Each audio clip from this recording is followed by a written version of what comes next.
Hello everyone, I'm Captain Logan, and hey look, it's Tyler Overall. Hello Ty. Hey, what's up, everyone? Tonight, it's time for another self-deprecation show. I don't draw real well, but I thought I would try my hand at it anyway. But we have once again this evening a guy who can draw. This is, if you've not seen our last show, this is Ty. He's drawing Spawnville for me. He is a fantastic artist. I'm so excited about the work that he's doing for that project, and he's sending me other art all the time. He's doing all kinds of cool stuff. Tonight, instead of making up a Power Ranger, Ty is going to take some requests. So if you're watching live, if you're watching after the fact, you can't make a request because this happened already, and this is in the past. But if you're watching it as we're broadcasting in the present, you can ask Tyler in the comments for a sketch, and Tyler will do his level best. He'll pick one. Tyler, your own discretion, man. Whatever you want to actually draw out of stuff that people say. Don't feel like you have to do anything that's listed. Yeah, I might not take any requests at all. But you told me you were going. You have to at least be open to the possibility. Yeah. I wrote in the description that you're taking requests, so you're somewhat obligated to at least consider things. Yeah, I'll entertain the idea at least.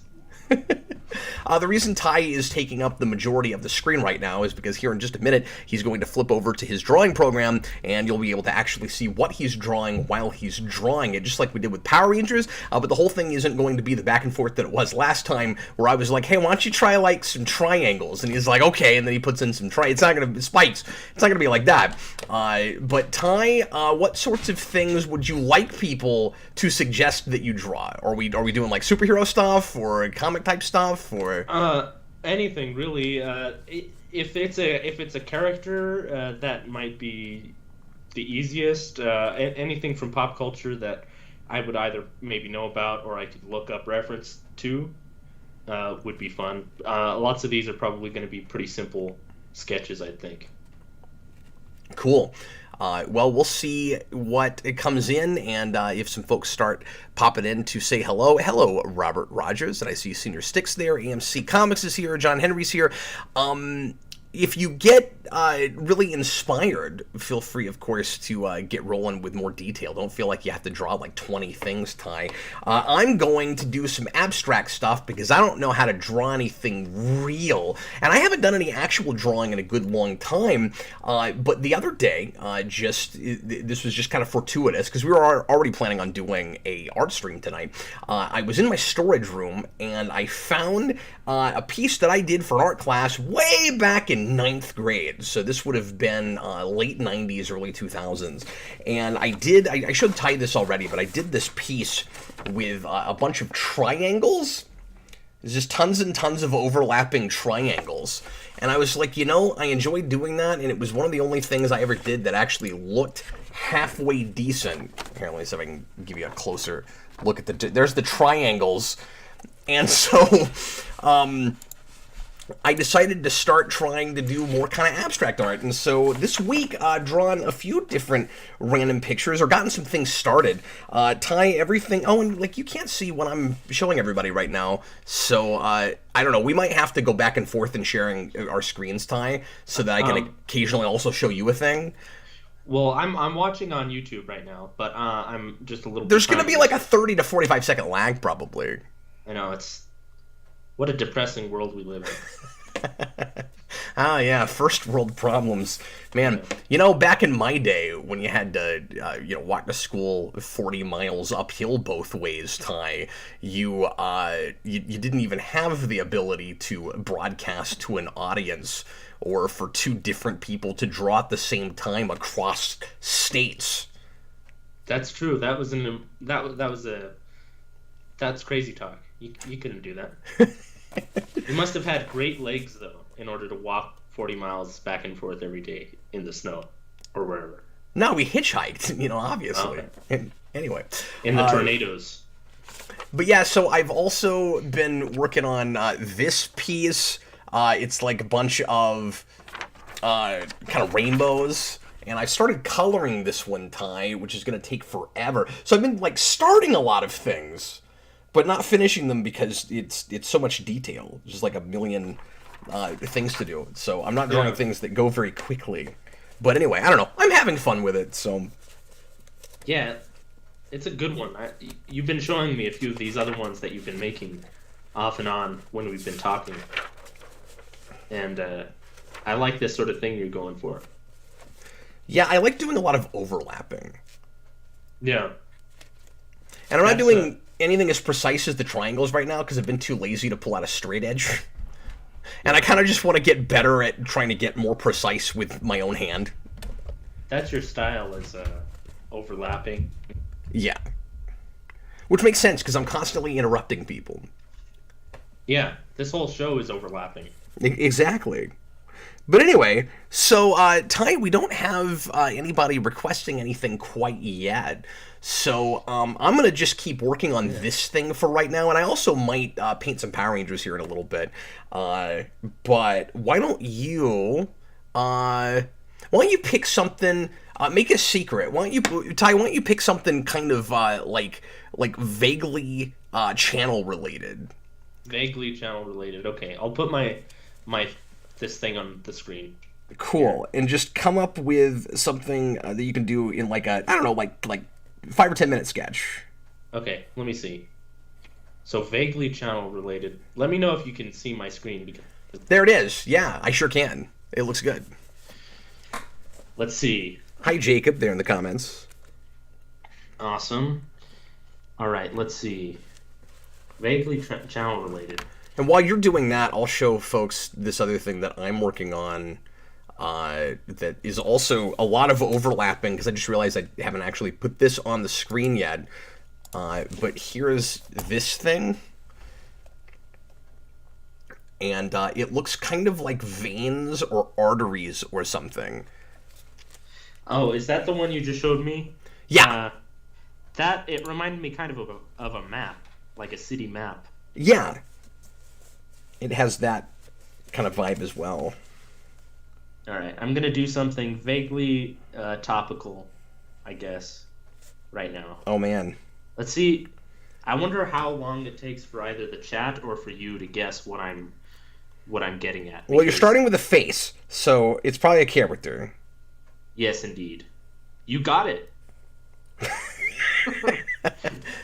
My first guess before you get very far at all is that you're going to do some sort of a tribute to Neal Adams.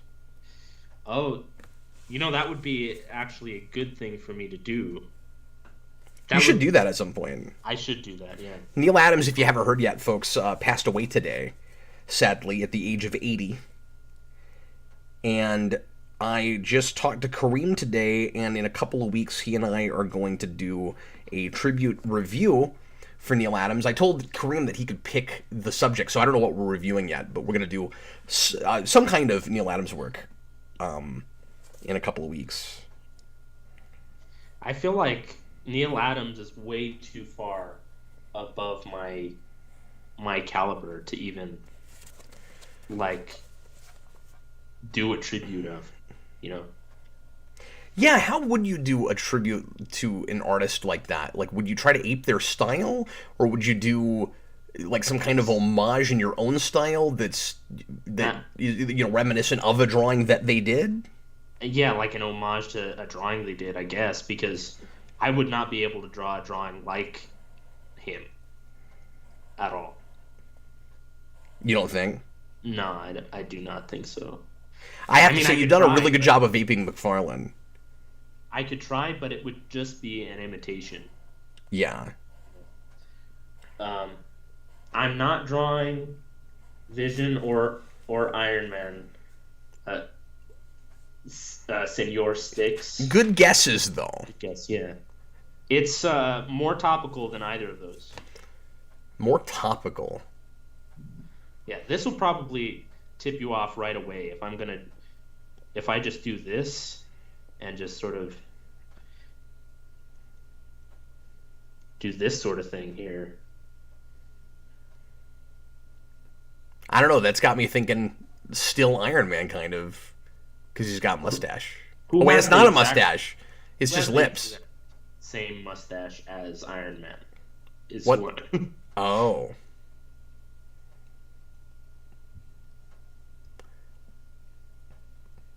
Let's see. It's really cool watching you do this in real time, though. I don't. Are you drawing Sabretooth? Nope, not Tony Stark. Jacob Cook wants to know if it's Johnny Depp. Oh. That would be very topical. Yeah, that would be topical, but I think a bit out of... If I'm trying to draw something that's vaguely related to the channel, then I don't think Johnny Depp would... I mean, I guess Johnny Depp could qualify. I mean, it's vaguely related related in that I'm sure I've reviewed something with Johnny Depp in it at some point. Yeah. Or I don't know how well this is going to turn out, by the way, because I'm drawing this entirely from memory of what this character vaguely looks like. It's not Morbius, is it? No. Watch. Once I get the hair down, you'll probably guess what it is, and if you can't, I'm really bad at this. Well, in my defense, nobody else has got it right yet either. That's true. Nah. Who has the same mustache as Tony Stark? Well, I heard you say that, but nothing's leaping out at me. I mean, is it still a Marvel thing? Yes, indeed. He has hair like this. Check this out. You should be able to tell. He has hair like this. He has a face kind of like this. Oh, is it Doctor Strange? Yes, indeed. It's Doctor Strange. There we go. See? Here he is. If I started with this. Yeah, then immediately, if you have the big collar. Yes, of course. Senior Sticks is a Wolverine with a mustache. It took us all way too long to figure that out. But, I don't think of Doctor Strange as having a similar mustache to Iron Man, but I guess he does. He has the exact same mustache in, like, the early issues. Yeah. But people think of both of them having goatees now. Yeah. Because of the movies. But I guess I don't think as much about Doctor Strange's facial hair, because when you can see his face, he's not wearing a costume. So the like caricature-able thing, the thing that really stands out in his face and his whole everything is just that mustache. But Doctor Strange is wearing his costume while you can see his face. That's true, yeah. And so you think about the collar and the cape and all of that. So this is it's topical because I don't know if any of you have heard about this. There's a movie coming out based off of Doctor Strange. Oh my goodness, finally. I don't know how it took them that long to finally make a movie based on Doctor Strange. I know. It was a good idea, but it was taken. Yeah, I don't know. I'm not very good with this Marvel stuff, you guys. Someone, I think, suggested DBZ earlier. Yeah, somebody did ask for that. Okay. Are you a fan of that stuff? Huh? Are you a fan of that stuff? Yeah, I'm obsessed with Dragon Ball. You know what? You have talked about that. Yeah, I talked about it on my last stream. In fact, look, I've talked to other people since then, but no, I remember that now. There was a bit where I can't remember exactly what we were talking about, but we mentioned Paw Patrol, and I think I said, yeah, speaking of Dragon Ball, and then I went on to a tangent about that, and you were like, hey, wait a minute. No one was speaking about Dragon Ball. You were like, what are you talking about? You cannot do that on my stream. So right now, I didn't say that. So right now, I'm just drawing lots and lots of lines. That's how art works. I decided to come up with with something. Yes, but they're not lines that make anything. They're literally just lots of lines. But I thought I should have some sort of pattern to go in between all these veins or roads. And I like how that's turning out. Ooh, look at that cartoonish expression. Yeah, this is I used to draw Dragon Ball characters a lot when I was a little kid. Yeah? I'm out of practice now, but Akira Toriyama's style is very much based off of like iconoclastic sort of shapes, and so there's lots of people that accuse him of like, all his characters have the same face or whatever. But that's kind of how it works. He has like a few different eyes he draws, a few different face shapes he draws, and that's like his whole style. You know, I haven't had this thought before, but there's a part of me that wishes that I almost said J.J. Abrams, that the Jameson from No Way Home was in fact the Jameson from the Tobey Maguire universe, which I actually thought maybe it would be before we saw that movie. And then it's really weird that that's, by the way, the only character that we see played by the same character or by the same actor in multiple universes. It's just bizarre. But anyway, it would have been great if it was that version, and then he was like, oh, hey, look, it's Doctor Strange. Of course, yes, I know about him.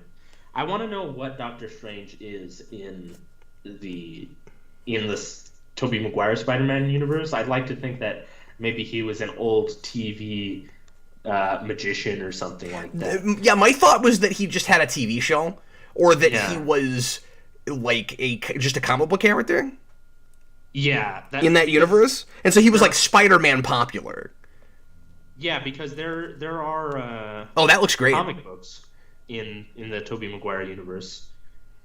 Tobey Maguire's Spider-Man is a famed DC Comics fan. Oh, AMC, you're right. Murder on the Orient Express does have Depp in it. I forgot about that. I have talked about that movie. And I still haven't seen the sequel yet. I really want to. It's on Disney Plus. I just haven't gotten around to it yet. But you know, Cap, there's a thing about the characters from other universes being played by the same actor.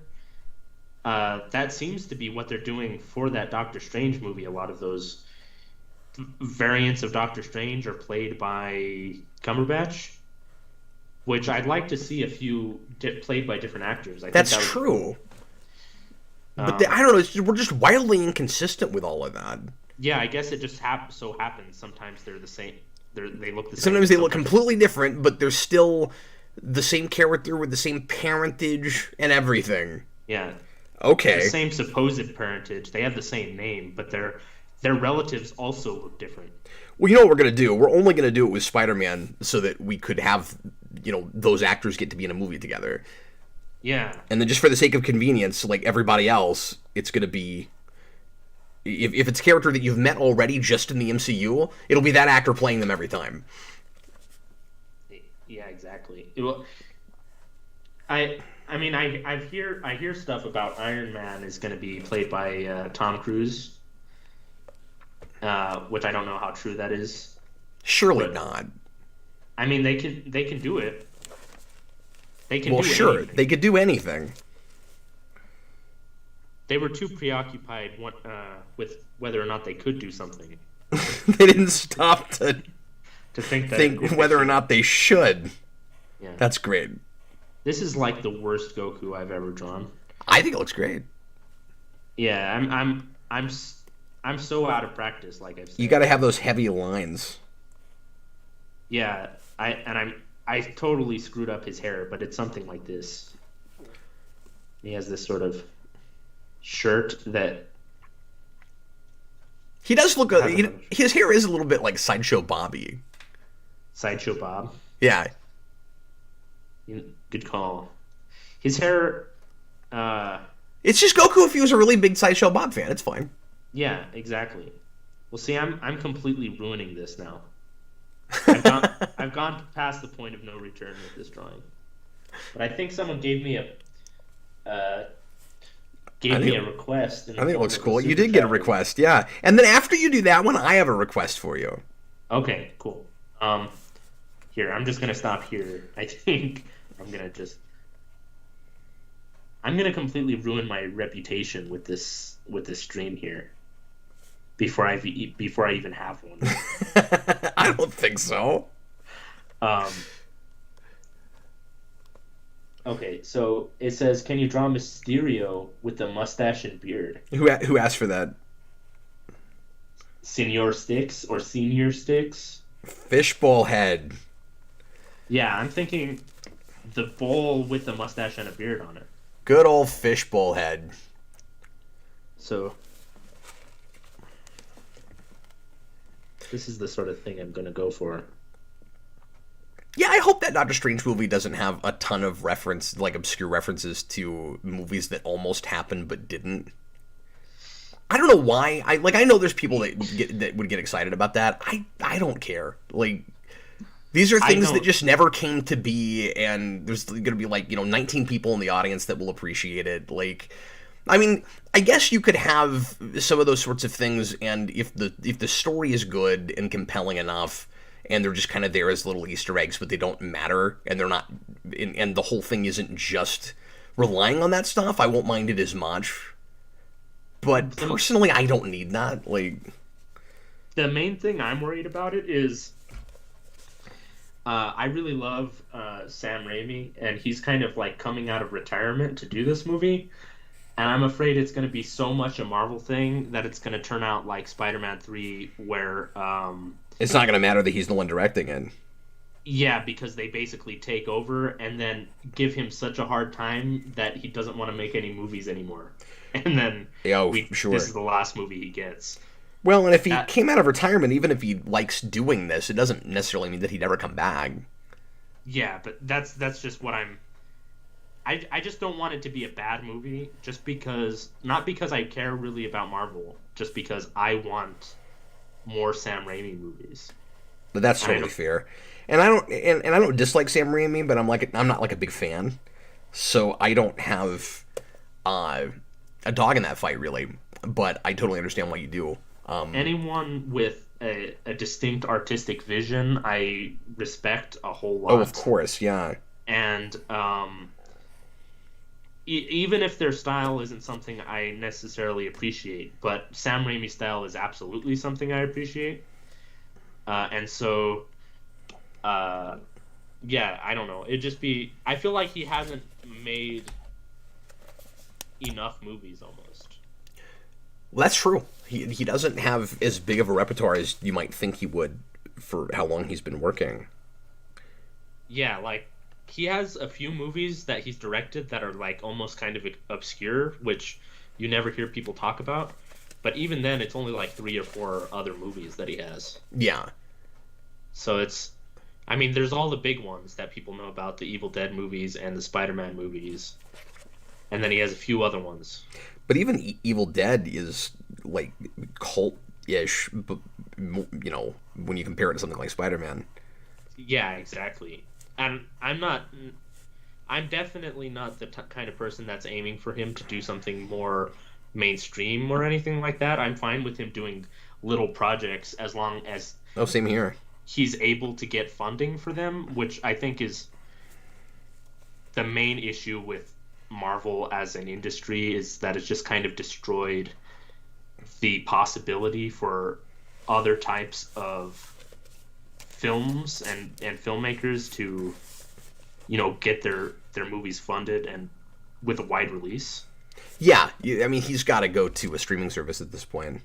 Yeah, and that's really depressing to me. Like, the fact that Scorsese had to release The Irishman, like, on Netflix, and it only got a very minuscule release in theaters, is just something that breaks my heart. Yeah, a movie that would have been top 10 in 1994. Well, and also because he's, like, a huge director, and that if he is relegated to Netflix with a minuscule release, that means new up-and-coming indie directors, they basically don't have a chance at all. People just aren't leaving their house to watch real films. Yeah. Is the long and short of it. It's dark. And even if you want to argue with me and say that some of the things people are going to the theater to see are real films, sure, absolutely, but is that the main reason people are going to see them?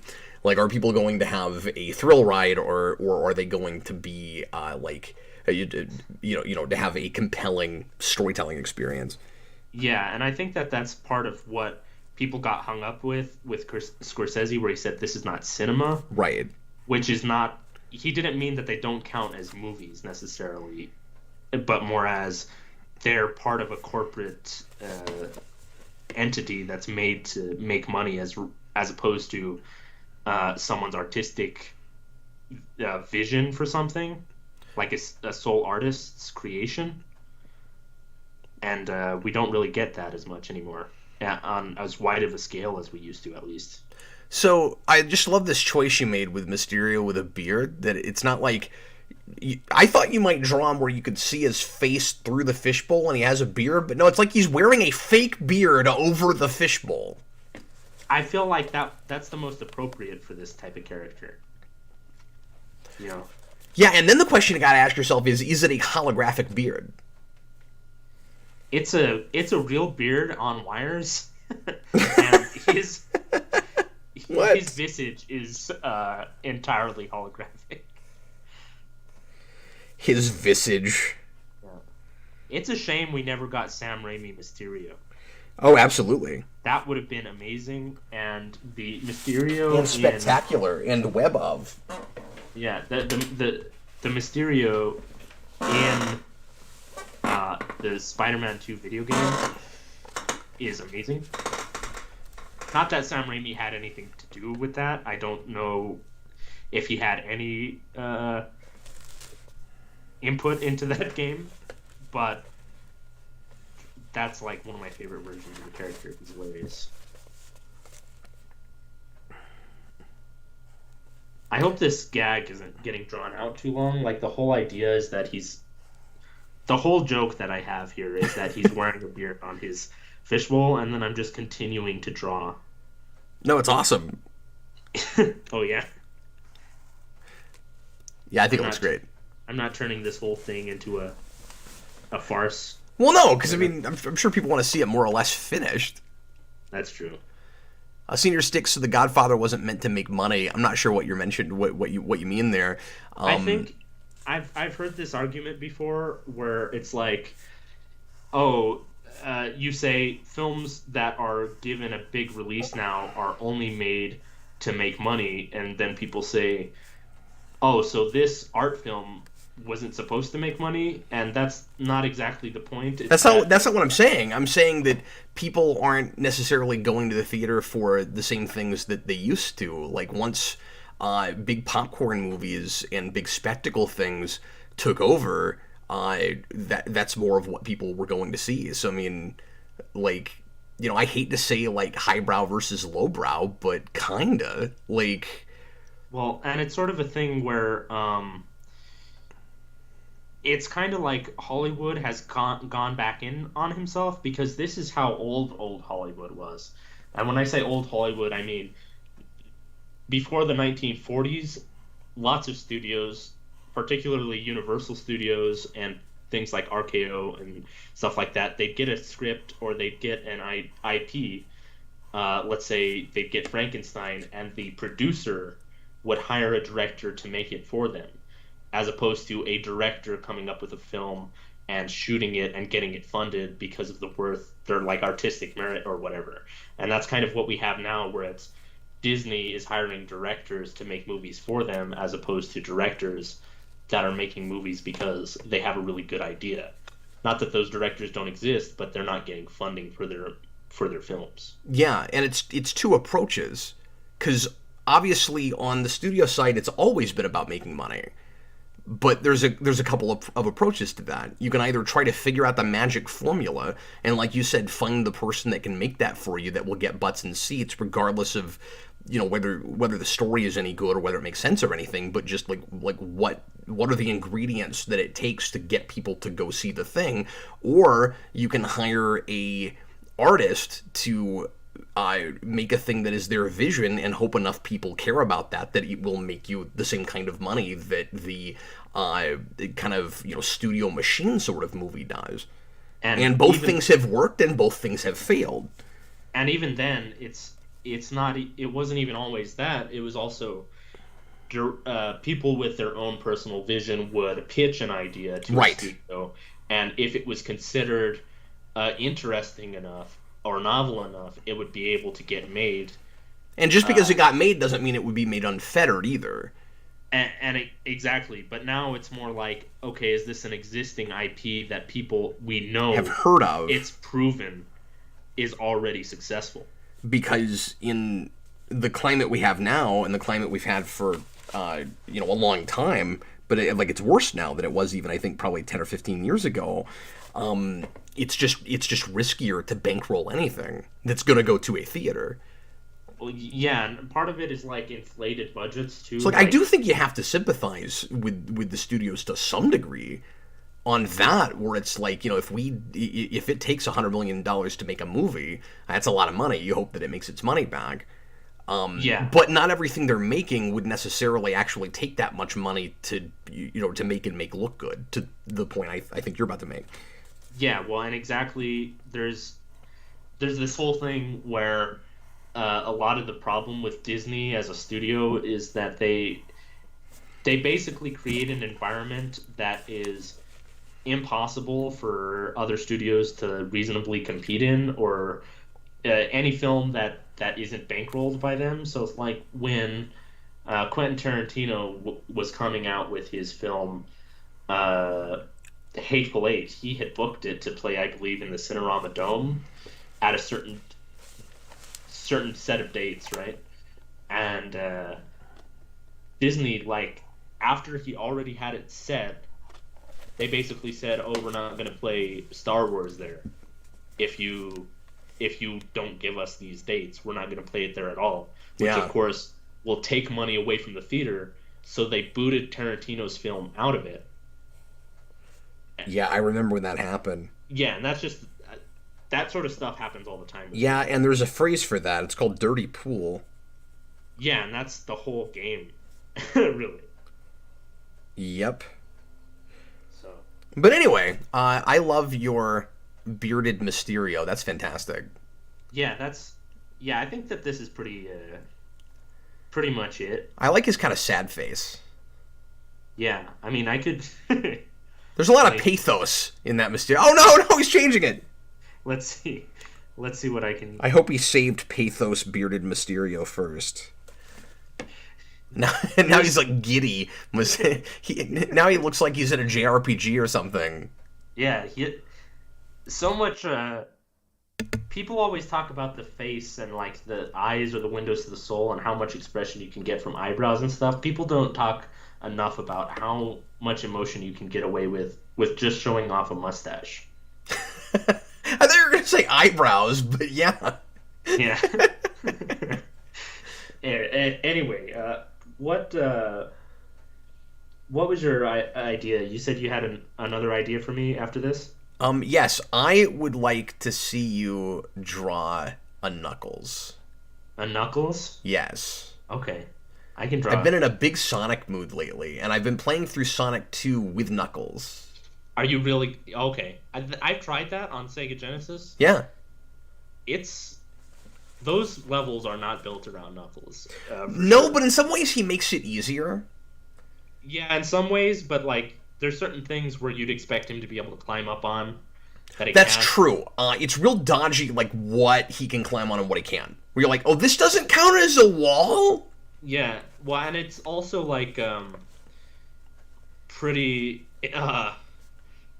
It becomes a lot more obvious that Knuckles, like when I used to play Sonic 3 and Knuckles, I could not tell that Knuckles could not run as fast or jump as high as Sonic, so I was like, why would you ever play as Sonic?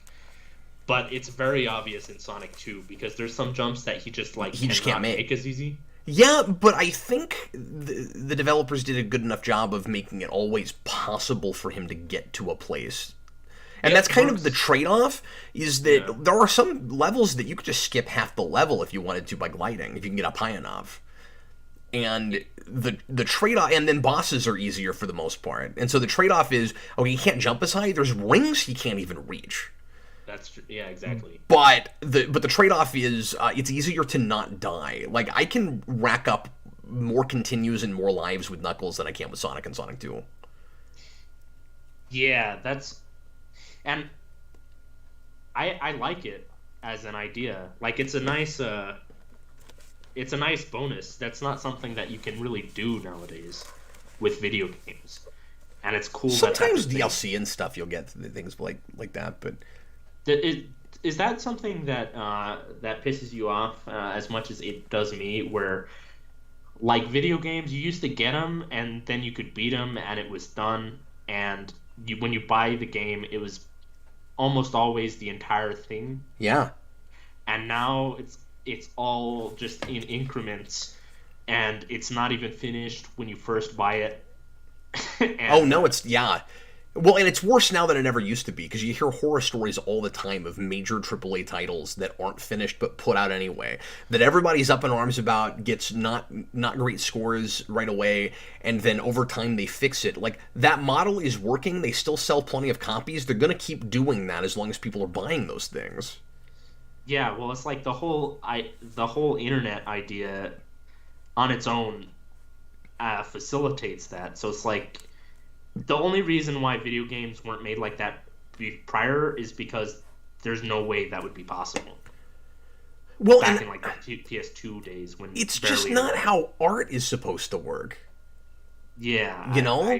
And I think we're kind of beyond the are video games art question these days. I think most people would agree that whether it's supposed to be, pardon me, a literary thing or not, a lot of video games certainly ought to count as artistic endeavors. And the way art works is at the point where you decide to publish it, and it's an arbitrary choice to some degree, but when you hit print and you put it out for people to look at, it's done. what's your opinion about like special editions and stuff? Because that's something that Capcom has always been really bad about. Is the idea of like I'll release the entire game and then a few months later release it again. Yeah, and you're right. Capcom is terrible. They did that with, and then I'll go back to the point I just made because I want to make an addendum to it because the more I'm thinking about it, I only half agree with the thing I just said. Okay. But they did that, like 12 years ago, I guess, with Marvel vs. Capcom 3. Uh-huh. Do you remember that? They put the game out and then they had a special edition like a month later. And if you paid full price for that game, it wasn't DLC. You couldn't add to what you had already. Yeah, and that's just terrible in an age like this because Yeah. they were doing that before with Street Fighter 2 especially. Street Fighter 2 had like 6 versions on the Super Nintendo. Yep. That were all released in a very short amount of time. And if you didn't play Street Fighter 2, that whole thing was so confusing. It's like, how did a sequel to a game get made 1,000 times? And it's hard to tell like what the difference is between the different versions. It is. But yeah, real quick, the thing I said a minute ago, because video games are to some degree different. Like, for whatever reason, I'm more okay with remasters with video games. Graphics kind of matter more to gameplay sometimes than they do, I guess, to like a movie experience, maybe. Like sometimes there's a charm to special effects of a movie where you don't want to see it monkeyed with. You certainly want to preserve what the thing was. That's a lot of it, right? Like, I guess with video games, like, I still want the original to be around. I don't want to like try to find a way to wipe it out like Lucas tried to with the Star Wars special editions. But sometimes, or very often I should say, you'll play a game like 10 years after it came out, and you'll go, I remember this being mind-blowing and seemed very, very real, and now it's outdated and it's hard to look at. And, like, for the most part, if the gameplay is still great, I can get past that, and the graphics are not the most important thing. But, like, going back and improving on video games, I guess I don't mind as much as I sometimes do with other stuff. And it's sticky even with other things. Like, I still don't 100% know how I feel about the Star Trek TOS remasters. Like, I tend to go back and watch those. There's a part of me that still doesn't love that we did that, and yet I also like them. So, like, I've always been conflicted about that whole thing. But I guess what I was talking about as far as just, the thing should be finished is it should at least be a finished product, even if you want to, like, improve on it later. You should be able to make a case for it's polished, it's done, it works. Well, and I'm not opposed to DLC when it's a thing that makes sense to be like a living game. You know what I mean? Yeah. Like a fighting game that starts off with 20 characters or whatever is probably going to feel like a completed piece. Yeah. And then if you put a game out like the Power Rangers fighting game did this, Battle for the Grid, you start with like 9 or 12 of a 3-on-3 fighter. That's preposterous. You're playing with a quarter of the roster every time you play a match. Yeah. But if it had opened with the like 25 or 30 we have now, and then they wanted to keep adding characters, then that's okay. It feels like a full game, and then you get extra material and you can buy more or not. It's a living game now. Injustice did that. So like sometimes DLC feels like it's money milking, and sometimes it doesn't. And I'm sympathetic to the artist of a game, or the artist of anything really, above all else. So I'm more sympathetic to like a remaster or director's cut of a video game or a movie or anything, if it's a case of the studio did not give the director the time to finish or make the movie that they wanted to make, and then maybe had it recut by someone else. And it turned out to be a worse product, like the Blade Runner theatrical cut. I'm fine with there being the director's cut of that movie, but I'm also more sympathetic to it if you let the theatrical experience be, which is why I like the way Ridley Scott did it, where the theatrical cut and the original director's cut are still available if you buy the final cut. And it's not like what George Lucas did, where it's like this movie, the way that you originally saw it just doesn't exist anymore. Yeah. But that's also different because George Lucas did finish those movies, and 2 of those movies weren't even his to change. Yeah. No, I totally agree with that. Let me answer a couple of these super chats real quick. Phil put in a £5 super chat and just said, "Hey Cap, hope the kids are okay." Yeah, the kids are great. I don't know if he's saying that because up until recently I haven't been doing streams this early because the wife and kids have needed me more in the evening. The girls are getting a little bit easier to deal with now, and they're having an earlier bedtime. So I have been able to occasionally do shows a little bit earlier than I was, although for just various scheduling reasons with my family, I'm still having to do more things after 10 than I used to, and also some of that is because of Austin's work schedule, and he and I are doing a lot of things together, in case you're wondering about that. But also, if you were just asking that to be nice, thank you very much for asking that, and yeah, everybody's great. The girls are almost 10 months old now. And one of them is, and so much earlier than the other kids were, is already crazy close to walking, and the other one is barely crawling. And just the different rates at which they're developing is really interesting. But they're at that age where they're starting to get kind of fun to play with and stuff. So I'm having a great time being a dad of 5, and it's a lot less overwhelming than it was a few months ago.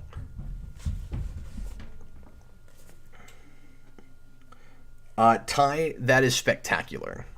Thank you. Do you know what this is here that I'm doing? Oh yeah, you went with the hat. Yeah, from the movie. Yeah, from the OVA. Yeah. Oh yeah, the OVA. I think that's what that's called, right? Yeah. Well, I mean, an OVA. I've looked this up because I was always like, what does this mean? Because people are like, it's not a movie, it's an OVA. OVA. As far as I understand, well, it's not long enough to be a feature, right? I mean, that movie's only like 45 minutes long. Yeah. Well, what it means is direct-to-video. Oh, okay. In Japan is what an OVA is. Okay. So, like, I think the movie Perfect Blue by Satoshi Kon is considered an OVA, or was going to be an OVA, because it was going to be released direct-to-video, but then last minute they released it in theaters, so it's not considered that. Okay. Yeah, so it's almost meaningless. I consider it a movie, just a short movie. You know. Well, and I want to say the cowboy hat has showed up in some of the more modern Sonic games, has it not? Because I think there's Sonic creators making games that just really like that OVA and like that look for Knuckles, so the hat shows up in things. I think it maybe showed up in Forces as like a article of clothing you can get or something like that, but then I think it's well, and didn't some of the showed art up in the comics, definitely in the art of comics. Well, and I thought it's been a while since I've seen it, but I thought some of the animation stuff that they did for Mania maybe had it. Oh, that's very possible, I think. But I don't remember right now. I mean, that style is this style that the movie was made in. Yep. Much. Well, and I know Whitehead loves that stuff, so I would, I wasn't. I was about to say I wasn't surprised to see it because I think I saw it, but I'm not in the moment totally sure. But anyway, I've just been on such a Sonic kick lately. I mean, that's the one thing I can give that new movie is like I'm disappointed with a lot of things about that, and I turned my sign ever so slightly green when we reviewed that, and I've seen it a second time now, and I liked it a lot less on a second viewing. But it put me in a Sonic mood, and the first movie did not do that. So I at least have to give it that. It's Sonic enough, it made me want to play Sonic. It worked as a good advertisement for Sega. Yeah, which is all I needed it to be, really. Yeah, I mean, I still say... And half of it is that. I would appreciate a Sonic movie, or really any kids movie. I'm of the mind that a kids movie doesn't have to be stupid in order to be a kids movie. Precisely, yeah. And so if they made a... I mean, not that this movie is high art or anything like that, but if they made a Sonic movie that was kind of like the Transformers animated film... Yeah. Or something like that. That's kind of what I want, right. An action-adventure type of movie in the style of that with kind of maybe the sensibilities of the Saturday morning cartoon, I think that would be awesome. And for the record, that 86 movie, my 3-year-old loves that and has begged me to watch it 4 or 5 times. And I would have thought he'd be bored to tears with that. Really, it's beautifully animated. But he loves it, yeah. Toei Animation, I believe, handled the animation for that. No, it's incredible. But I think we got some more super chats in. Oh, thanks for noticing that. Yeah. So somebody who is this? Hang on. Senior Sticks. Thanks again for the super chat, man. Could you do art for the Geekvolution retro game? That's hilarious. Could you make me into like a 16-bit sprite? Oh, I mean, maybe. I'd have to think about... I don't mean to put you on the spot. You don't have to do it right now, but that would be pretty cool. Yeah, Yeah, I could do that. As self-indulgent as I am for saying that. But in my defense, that's a super chat, and Geekvolution is kind of my thing, so... I'd have to figure out how I would do that in this program, because... Oh. I mean, there's probably a way that I can get it to where it's like a grid format to where I can just fill in squares or something like that. But I don't know how to do that right now. I could draw it like this. This is Cap's head here. Oh, you've got me wanting a Knuckles tattoo, man. Oh yeah, this is kind of a rough Knuckles. I don't know what's going on with his face there. Oh, I think it looks great. You think so? Yeah, that's the kind of expression I like from Knuckles. I like either really sarcastic Knuckles or just about to beat the crap out of you Knuckles. Yeah, I mean, I really like that movie that we were talking about, but I mean, the Knuckles stuff that I've seen is like that movie, and I mean, I played the games, and he's not really. I mean, the game that he's like the biggest part of, where he has like a speaking role, is Sonic Adventure, I guess, and that's just like a really laid back version of it. Yeah. Well, I'm sure he has stuff to say in Sonic Heroes, but I haven't played that in a long time, and that game's ultra disappointing and kind of broken. He really has nothing to say in that game. Oh, is that true? I used to love that game, but he's always just like... I got rid of it because it frustrated me so much, and I've not gone back to it. I had a period where I would get rid of games if I didn't like them. I don't do that anymore. I keep pretty much everything. That's the game where he basically it fell into his role of they don't know what to do with Knuckles, because Sonic Adventure and Sonic Adventure 2 did the exact same thing with him. And they're like, we don't want to do this again, so they just have him hanging out with Sonic and Tails, which is never really what he had done before that. Yeah. And I only remember one line that he had in Sonic Heroes, which was, "Talk about cutting it close." But he also, I think he was voiced by the guy that played Yami in Yu-Gi-Oh! In that game. Oh, okay. Yeah, or maybe that was after... No, actually, that's probably when after Shadow the Hedgehog, after that game, because they got the cast from the 4Kids animated Sonic Heroes series. is definitely after Shadow the Hedgehog. No, Sonic Heroes... No, I mean the game Shadow the Hedgehog. Is it? Oh, is it not? I thought Shadow was before then. No, it was Sonic Adventure 2, then Sonic Heroes, then Shadow the Hedgehog. I'm not a modern Sonic guy, so Yeah. I was a big fan of those games when I was a little kid, and I loved doing that voice of I all the characters. I loved the first couple levels of Sonic Heroes, and it all kind of went downhill from there. And I was like, wow, this is almost an unplayable mess. The controls are rough. It's just too slippery. Yeah, but I mean, I That's haven't like played it in probably 15 years. Well, and that just goes to show how slippery it was. That when I say the word slippery in reference to Sonic Heroes, and you haven't played it in 15 years, and you just say yeah, like Yeah. you automatically know what I mean. No, I remember that absolutely. Um, But it looked good. Hello, Sonic Heroes. He says, Well, in you 3 days, I am going to take over the world. Think you can stop me? you know the one line I remember from that game. Was it? This is the true superpower of teamwork. We're Sonic Heroes. Look at all those Eggman's robots. Oh yeah, my head is spinning. That is one of the greatest grammatical errors in a video game. I mean, it's just a weird way to say something. Look at all those Eggman's robots. And they are Eggman's robots. Like, yeah, it's true. I mean, I guess it's not even an error, but like, who talks like that? Tails. That's Tails' worst voice in that game.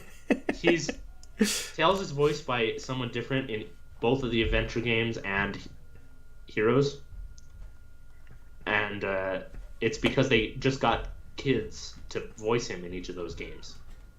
Oh, is that right? Yeah, and then they switched to Oh, an actress. no, you've got to get a like experienced female voice actor. That's how you do that. I mean, it makes sense sometimes. Like, I think it works for, like, Peanuts and stuff, having a kid do the voices. Okay. You know? Well, I mean, case by case, but when you get a character like that that's probably going to be in a lot of games, and you have Well, a and he's supposed to million be- lines of dialogue, and Yeah, and he's supposed to be, like, really intelligent, unlike a real child. well, that's fair too. But I don't know, Yeah. like, you're going to have this character around for a long time. It's going to keep popping up in games that you're pumping out. Do you want to have to recast every time? Like, Well, it's a good thing for Sega that they became anti-union and just decided to hire a bunch of non-union voice talent after that. look, Ty, this wasn't supposed to be a depressing stream. I know it's dark. I feel bad for Ryan Drummond, the voice of Sonic. Well, on that note, John Ty has a $5 super chat. Oh, okay. And he says, has there been a comic book story or run that gripped you in the first issue? Well, yeah, lots of them. I mean, a lot of people have the, like, 2 or 3 issue rule where they'll stay on a book. If you're talking about something that's, like, coming out month to month and you're staying on a book, I haven't read that way in a long time because I'm not keeping up with current. But when I was, I tended to kind of try to do that. But there were times where if a first issue was too dull or I didn't care or seemed god-awful, I did not keep going with it. So, like, I kind of needed books to grip me right away to really care. So, I mean, Yeah. I can come up with some, but like that, most things that I love are that way. That just have spectacular first issues. The Dark Knight Returns. Yeah, of course. And If you- Watchmen and That's the cheat answer to say something as ubiquitous as something like that. yeah, exactly. I'm not that big of a monthly comic book reader. I have started reading a manga called Berserk recently, and that caught my attention right away. That is Berserk is Eric's favorite comic series of all time. Oh, well, now I'm not going to read it. No, I'm just kidding. That's interesting that it's his favorite. Yeah, that's the thing he cares a lot about. He really likes anime and manga and stuff like that, doesn't he? He does. I remember he was talking about Dragon Ball in one of your streams one time, and you just seemed like you were really sad and uninterested. Yeah, I could not care less. I don't know if I was sad, but yeah, I didn't care. Yeah. Um, I try not to be disinterested, but I just don't have an immediate sensibility with that kind of thing. yeah, it's you know what I think that you and I would both like. I don't know if you have watched any of this. Have you watched Ultraman at all? You know, I haven't, but we have a request for some of it. So in a few weeks, we actually will be forced to do some of that. That's awesome because I just watched the first episode. I've had the Blu-rays for a while for Ultra Q and Ultraman, which is the first two series, and I watched the first episode and it's amazing. Oh wow, cool. Yeah, I'm really sympathetic to that sort of stuff. A lot of people will be like, "Oh, this is cheesy," or "It looks fake," or whatever. I like a lot of cheesy stuff, man. Well, and I think of it like, I mean, we had to watch the first episode of Kamen Rider when we didn't have to, but we watched that when we were doing the manga for that. Somebody requested, and I like that quite a bit. yeah, and I'm kind of I'm really into things for the art, right? So if something if I can see where the artistry comes from in something, then that's going to be something that I like. And it's almost like you have to think about it in a different way than you think of a normal Ooh, what's he movie or drawing something. now? This is a pizza. I'm just drawing it while I talk. You're making a pizza. Yeah. I did. I'm not done with it, but and I showed you this, but I did a picture of a bunch of overlapping pizzas. Nice. Oh yeah. Is that why you thought of that? Here, look. No, I Here's just thought my of it on a whim. here's my overlapping pizzas. I'm not done with it. It's very good. I'm thinking about leaving some of them, uh, like blank and making it intentionally unfinished because it looks kind of cool. Uh-huh. Yeah. Well, you know what was I gonna say? Oh, I don't Say know. Oh, you got to think of it as some other type of thing, like some sort of performance art, or like, uh, like no one thinks of the Muppets or something like that as being cheap because it's fake or less worthy of being considered uh, like worth your time because they're a bunch of little puppets that are obviously puppets. Yeah, That's the way I think of stuff like the Godzilla movies and Ultraman. It's telling a story through a specific artistic means yeah, that doesn't absolutely. necessarily have to And look real. yeah, and then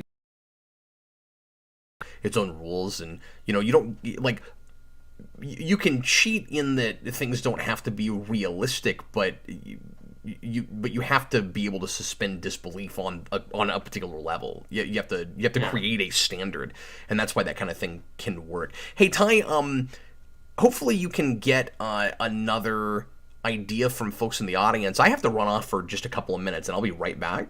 Okay, cool. Do you Well, want me to pitch you something, or do you see anything else in the comments you want to try? there are no There's no requests requests. as far as I can see. Oh my God, no one likes us anymore, Ty. Yeah. I think everyone's just talking about the discussion we've been having.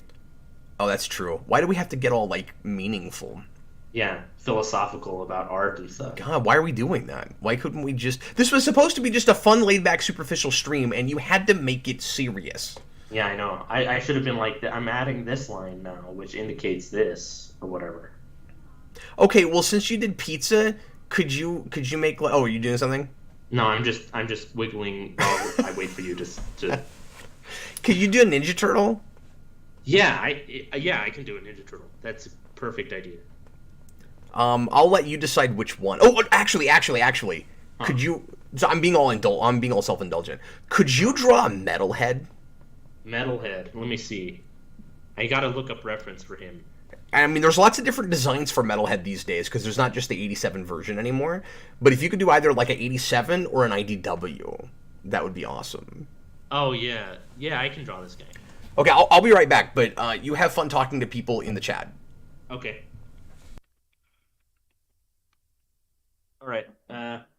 Hey guys. Sorry, I'm all alone here. But I'm gonna draw Metalhead real quick. I've got some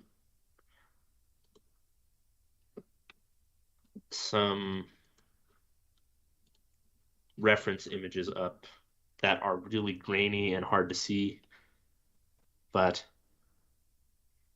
it's this is kind of cool because we were just talking about Godzilla, and this is kind of like the Ninja Turtles equivalent of a Mecha Godzilla here.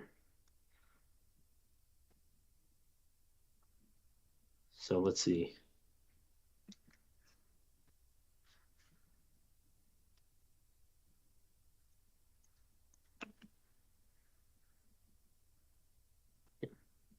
AMC Comics said you've made a few requests a bit up. What did you request? I can't see those.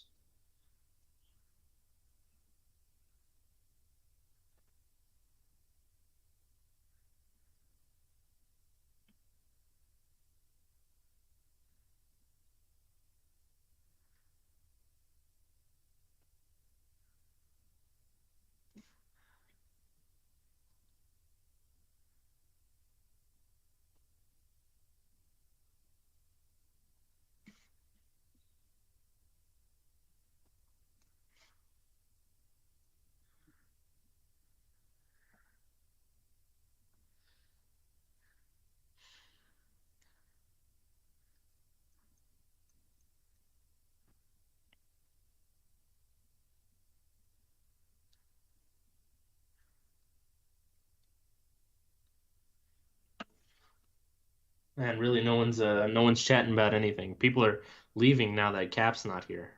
I've got to keep the people entertained, but I'm not exactly sure what to talk about.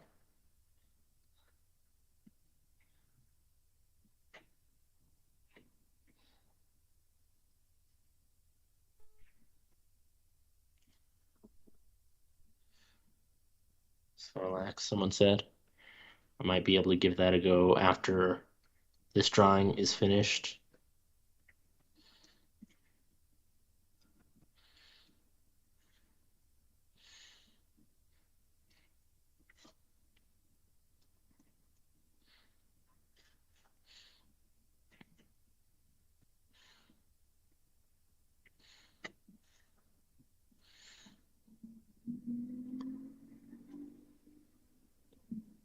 Best Dragon Ball movie? Honestly, I think that the best Ball movie is probably Dragon Ball Super Broly. But if we're going for the original run of movies from Dragon Ball to Dragon Ball Z, I probably liked Dead Zone the most. I always thought that one was really well animated, and it's also got a great dub by the Ocean Dub people with Pioneer with Peter Kalamas. I thought he was great.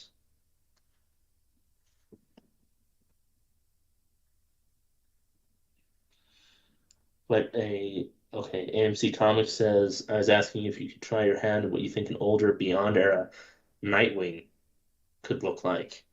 That's interesting. I could probably draw something like that. I in like the Tim art style. That could be interesting. I'm not exactly sure. Was Dick Grayson ever in that show? Did it ever show him? I never watched Beyond really that much. Were you asking if Dick Grayson was in Batman Beyond? Yes, I was. Someone talked about it. Not in the cartoon. They bring him in the comics Okay. in the first. I want to say the first mini that DC did when they came back and started doing Beyond comics. Is he still a superhero, or is he retired? No, he's retired. But I mean, like everybody's over 50. Yeah. Well, someone was saying that I should see what a Batman Beyond era Nightwing could look like. Yeah, I mean, I would think that a Batman Beyond Nightwing would have to be a different character in the Nightwing suit. Yeah. That. Yeah. Probably. So the first thing that comes to mind is come up with a female Nightwing. Oh, that would be cool. That'd be cool. Or just come up with who would be Dick Grayson's protege. Yeah, sure. Um, which I guess now in modern comics you'd go to Damian, right? Wasn't he his Robin for a while? Yeah. When Batman died? I mean, at that point, even he would be pushing 40, but Yeah, I guess. I mean, comic book time doesn't make any sense in the first place. No, but the whole idea of Beyond is a certain number of years have passed. Yeah, I guess you'd have to be wondering how old would a Batman the Animated Series Bruce Wayne have been when Damian would have been born? Because he could have already been like 40 or something like that. Yeah, exactly. So like, Um, how old is Damian when Bruce Wayne is 80? yeah, that's a good Because question. that's around how old he is in Beyond, I think. 75 or 80. Yeah, So if he is, because of course, obviously you don't have Damian in the animated series, and he doesn't. Batman doesn't seem to really age even through Justice League. So it's like, how old is he even at that period? I always pegged him as like early 30s. yeah, or well, because Batman, I think traditionally in comics is supposed to be set at age 29. Okay, From sure. what I understand, that's what Frank Miller always says when he cites why he wanted to make Dark Knight Returns was that he was 28 and didn't want to be older than Batman. Oh, okay. I guess I never realized there was a set age that they'd ever talked about like that. Yeah, I think Bruce Wayne probably mentioned it a few times that he was supposed to be 28 Because I for always think of years. Superman as like 32, 33. Yeah, and what's interesting is when you were a kid, did you always think of the Joker as being an older or a younger person? Uh, Wow, I think when I was a kid, I always thought of Joker and Batman as about the same age. See, when I was a kid, I And always he's thought, portrayed older quite a bit. yeah, And I obviously, always even in thought '89, he's a lot older than Batman. exactly, and that's part of what I was gonna say is when I was a kid, I always thought the Joker was way older than Batman, Sure. simply because '89 Joker, he's played by Jack Nicholson, who was like 40 or something at the time, Yeah. and uh, No, he's Michael he's Keaton was push in his he's pushing late 50 or 30s. past 50 at that point. Yes, and when he Well, shows maybe up that's not true. Maybe he's first, mid 40s. I actually don't know exactly Jack's age at that point. yeah, it's hard to tell, but in the But like, he's making movies about being old by '03, '04. yeah, so yeah, that's true. Like he's About making like Schmidt about is mid to 2003, and he's an elderly man in that. that's true. But it's like when Joker's first appearance, he's clearly like an elderly sort of looking man, you know. Yeah, and So I never put that together when I was a kid, but yeah, that's well, and it occurs to me that then you could do maybe something cool with that, with some like alternate version with because those are the only stories that are good anymore is like alternate Elseworlds type stories with Batman, uh-huh. and you do some kind of story where whoever Joker was, like, you'd have to do give Joker backstory, which people don't like, but you could do some kind of story where like Joker and Gordon grew up together Uh-huh. because they Yeah. because they could be of the same era, like the same generation. Yeah, and I think that too. Because That'd be cool. that was always my justification for whenever I'd say, it back when DC was first talking about doing this Elseworld stuff with their movies, Yeah, and we weren't sure if that was ever going to happen or how it was going to pan out. which now are Uh, just the movies anyone cares about. yeah, and I was like, they could finally have a Joker played by Willem Dafoe. People would be like, well, he's like 70 or whatever, and I'm like, well, you can have an old Joker. Yeah, absolutely. Yeah, like, and he doesn't have to be Dark Knight Returns Joker or anything. He could be just normal Joker, and because he already looks like the Arkham Asylum version, who already kind of looks old, even though he's really spry. Yeah. Um, No, they look like they're getting up there. yeah, exactly. So I don't know. I mean, you have much more of a middle-aged Batman in that too. If you're talking about the Arkham video game series, Yeah, well, but it's also kind of hard to peg what age he's supposed to be it is. because he's basically the animated series version. Yeah, Kind of. It's kind of like, but they lean into the age of the voices, yeah, which well, is smart. it's kind of like, what was it I was gonna say? What Alan Moore was talking about with the Killing Joke when he wrote it, he wanted it to work as an ending.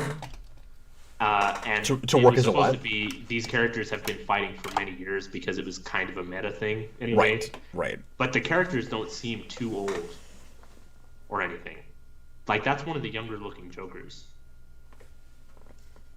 I agree. But it still works as a story because it's comic book age or whatever. Yeah, like they've been doing it a while, but you're not supposed to question like, okay, just how many years? That's part of the thing I don't like about like the New 52, where it's like, yeah, all this stuff happened In 5 years. Yeah, it's like, why do you have to put such a fine a point on it? It makes it seem like all of these characters' relationships are superficial. Yeah, and it's just too ridiculous to consider the sheer number of Robins. events that have happened. Yeah. Just in general, just all the fights Batman's been in, and That's true, yeah. how do you have time to eat?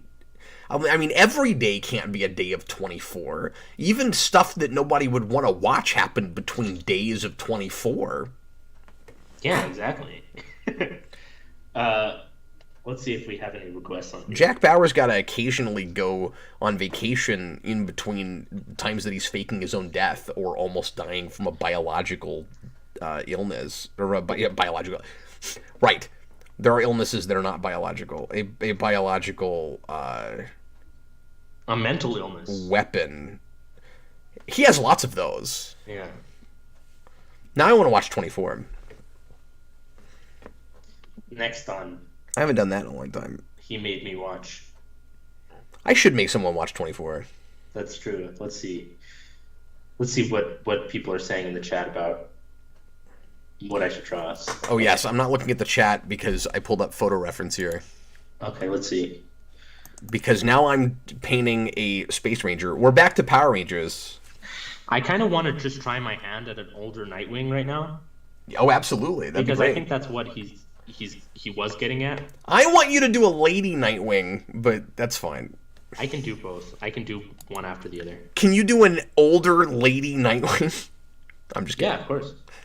I'm just joking. You don't have to do that. Let's see. He had this kind of hair, didn't he? Wasn't his hair kind of like this? And he had like this disgusting mullet too. I feel like he wouldn't have the mullet. That's like true. I mean, you could just pull up photo reference. That's true. But I think it's funner to do it this way.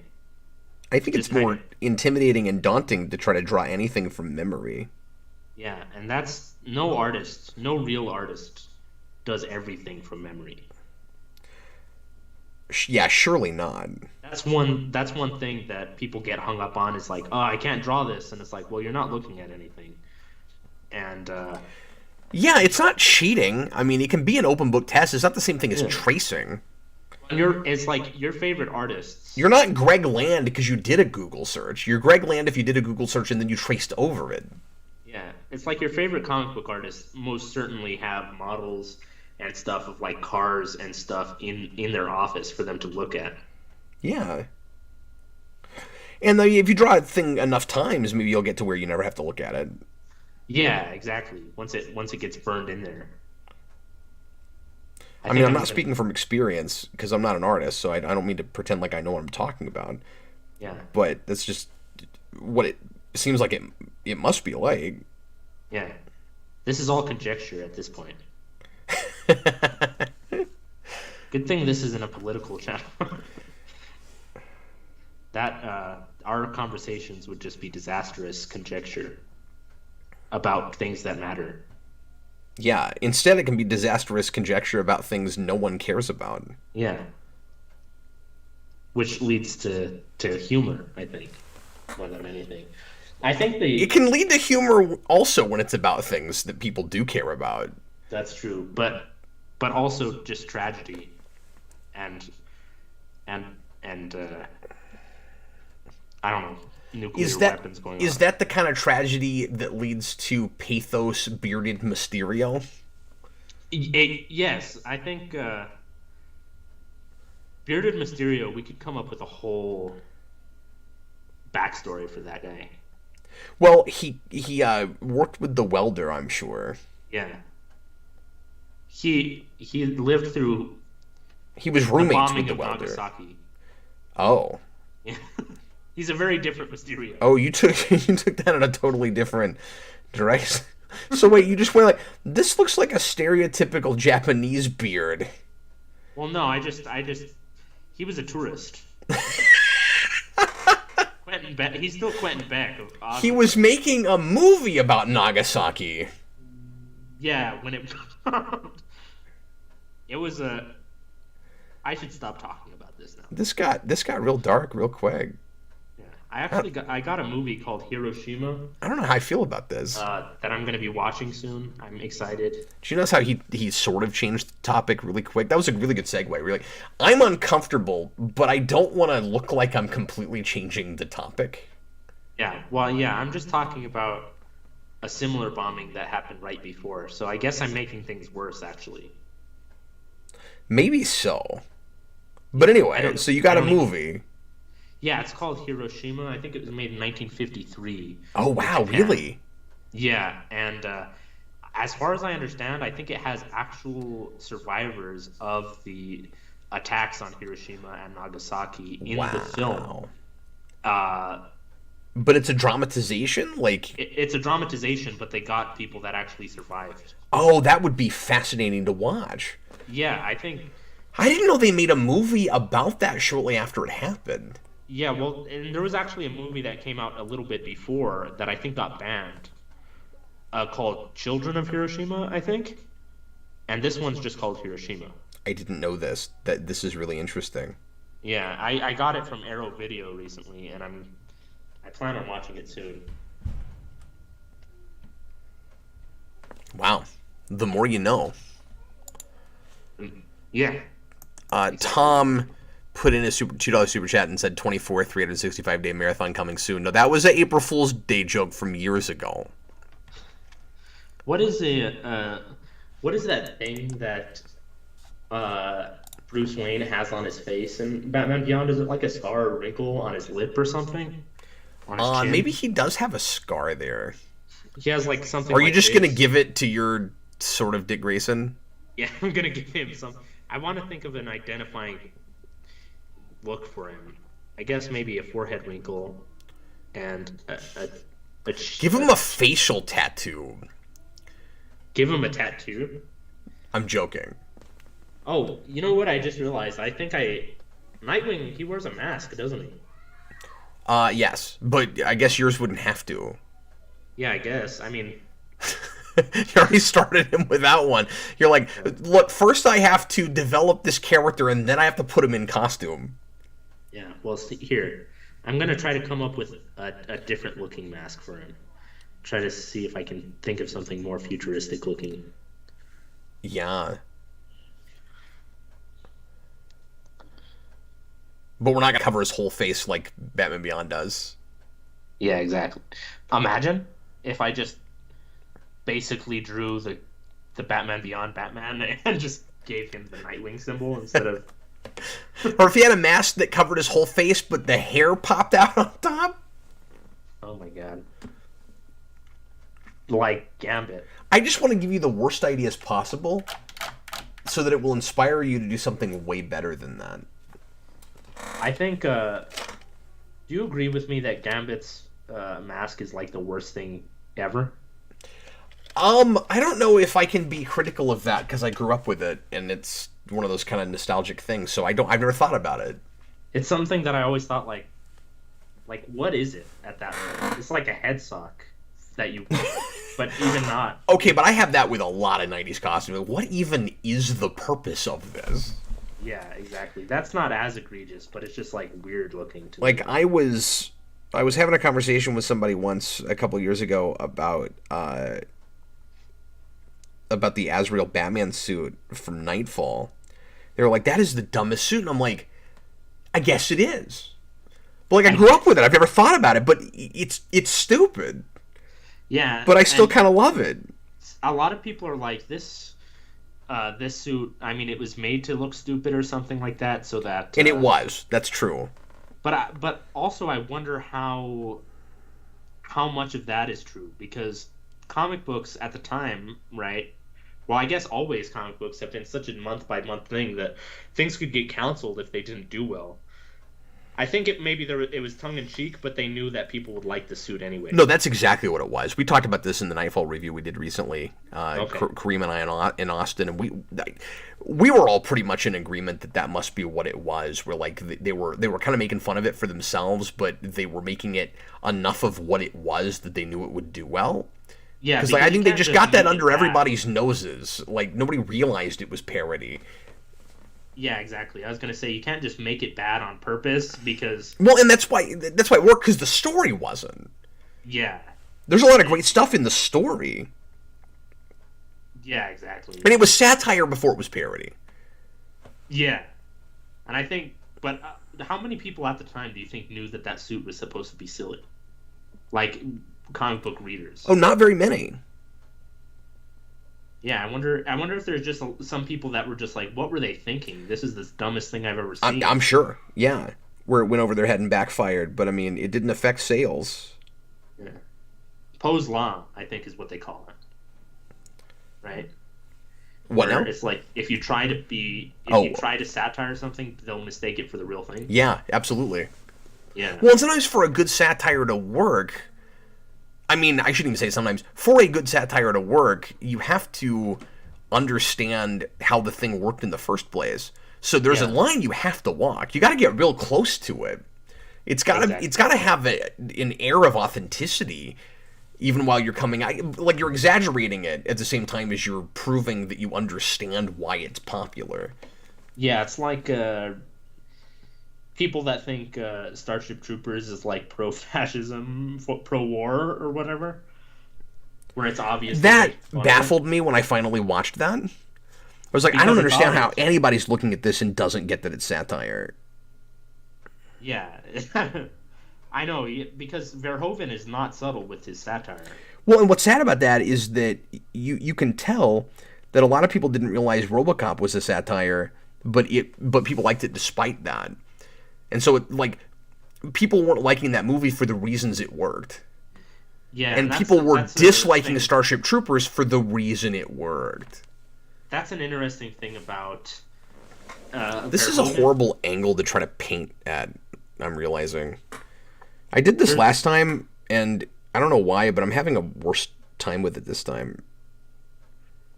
You're having a worse time with... I still can't see what you're drawing. I'm not drawing right now, I'm painting a figure.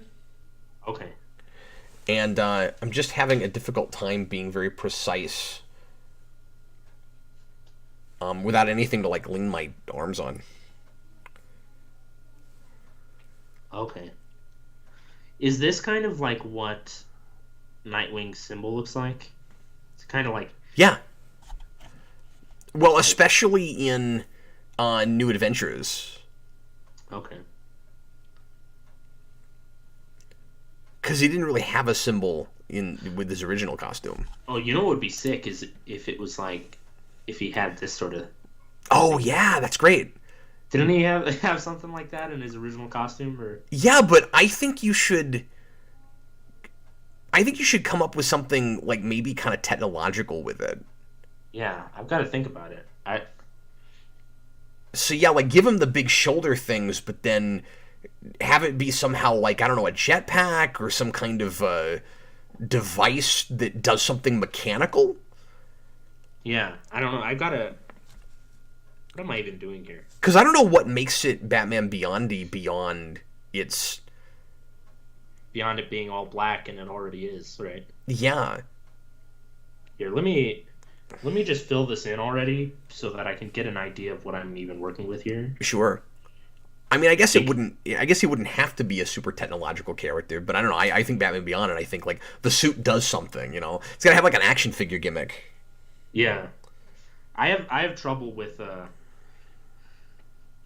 Bruce Timm proportions because it's so geometric and stuff that if you get it even slightly wrong, then it just looks completely off. Yeah. So I don't even know if this even looks at all like what Beyond might look like. I think it does. Yeah. Let's see. Yeah, I mean, particularly the head, but I mean, I think you got the proportions pretty close. Yeah, I know that they're big barrel chested and they have small legs. Darren Uh, Root says give it a Cyclops visor, which is not the worst idea. oh, That that is a good idea. that would give it a subtle technological thing without having to go crazy with it. Because I wouldn't want to give him like the cape that Batman Beyond has. Like you wouldn't want it to be the exact same kind of thing, but he needs something. That's true. Maybe Because right now, it's maybe a just belt. looking like older Dick Grayson. Yeah, which is cool. Yeah, and I love Robin. Do you? Uh, like, and I'm kind of he's a sort of character that I've always wanted to see done on film, and I know he's been done on film, and I love the Burt Ward Robin, but I'd love to see a serious version of the character done really well on in live action. I think Yeah, that of would be. course. I really like the look of Robin from the movie serials, from the first set of serials. Well, and yeah, sure. Uh, that Well, actor, I think, just looks perfect. I just think it's kind of sad that we had an attempt at that or a possibility of that with Titans. I mean, I kind of want to see a Robin with Batman though. We almost kind of with the Schumacher movies, we got a mix between a serious and goofy depiction of Robin, but I just thought he was too old, and I Yeah, didn't absolutely. really like Chris O'Donnell in the role. No, he's a Robin that would be Robin for 6 seconds and then go off on his own probably. Yeah, and he's always like on bikes, and I don't like the idea of just like forcing this sort of tension between the characters by he's like a rough kid that does what he wants to do, and Batman is of course really stern or whatever and set Well, in and his it's just ways. not Robin. I mean, they tried to make him kind of a blend of Dick Grayson and Robin. Jason Todd in a way, I guess. Yeah, and I think if they made him Dick Grayson, I would like to see a younger Robin that's just really optimistic about things in a way that Bruce is not, Yeah. as opposed to just being neglectful or whatever, or unprepared. Yeah. I don't know. No, I'm with you. That's why I think it would be great to see Pattinson get a Robin, but I hope it's not that stupid kid from the movie because I love that bit, and if they ruin it and turn it into a broom kid thing, that people want them to do with it, where it's like, oh, he must be Robin because he has this sort of implied connection with Batman through their loss of parentage. Yeah, because you can't have a subtle bit like that. Like if somebody latches onto it, now you've got to turn it into a thing. That I hate that.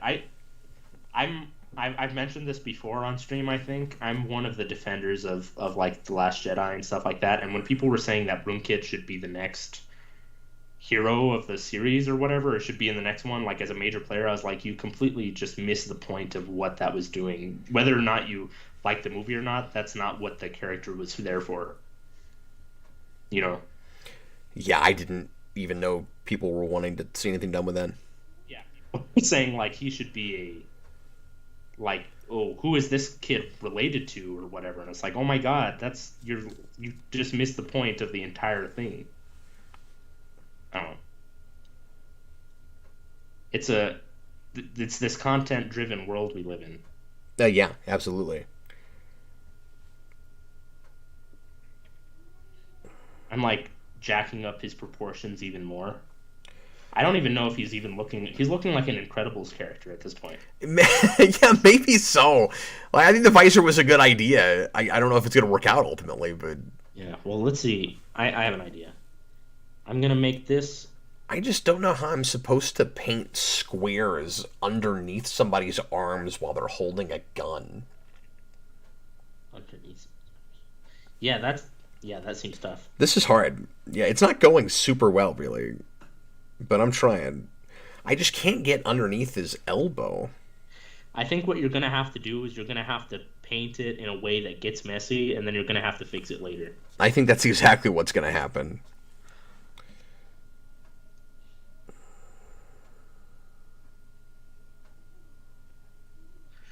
Do you think Batman Beyond Nightwing would have the blue or the red motif going on?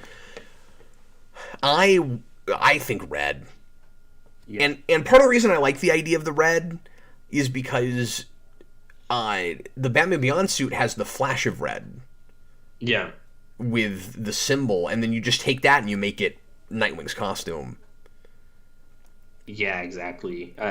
Like, just do the inverse. Just have his symbol in the middle be black. should either be black or blue, and then That's a the good outfit idea. is red. Yeah, because then that makes it really Robin-y. That's Yeah. a good idea. That was a good call. I would have never even thought of that. Oh, thanks, man. Or it would have taken me a real long time to think of that. It's the only way I can contribute to a thing like this, because I can't draw. So I just have to say things and hope that it sounds good. Color theory is your contribution to this. Your expertise with color. Yeah, I like that you gave it a name like that. Yeah. It's color theory. Yeah. It's not just Well, I making didn't crap come up up, with it's theory. I didn't come up with the name color theory. But everything has to have, like, a really technical term. Yeah. That's how you know that. That's how you can get a degree in something. You have to give it a good name.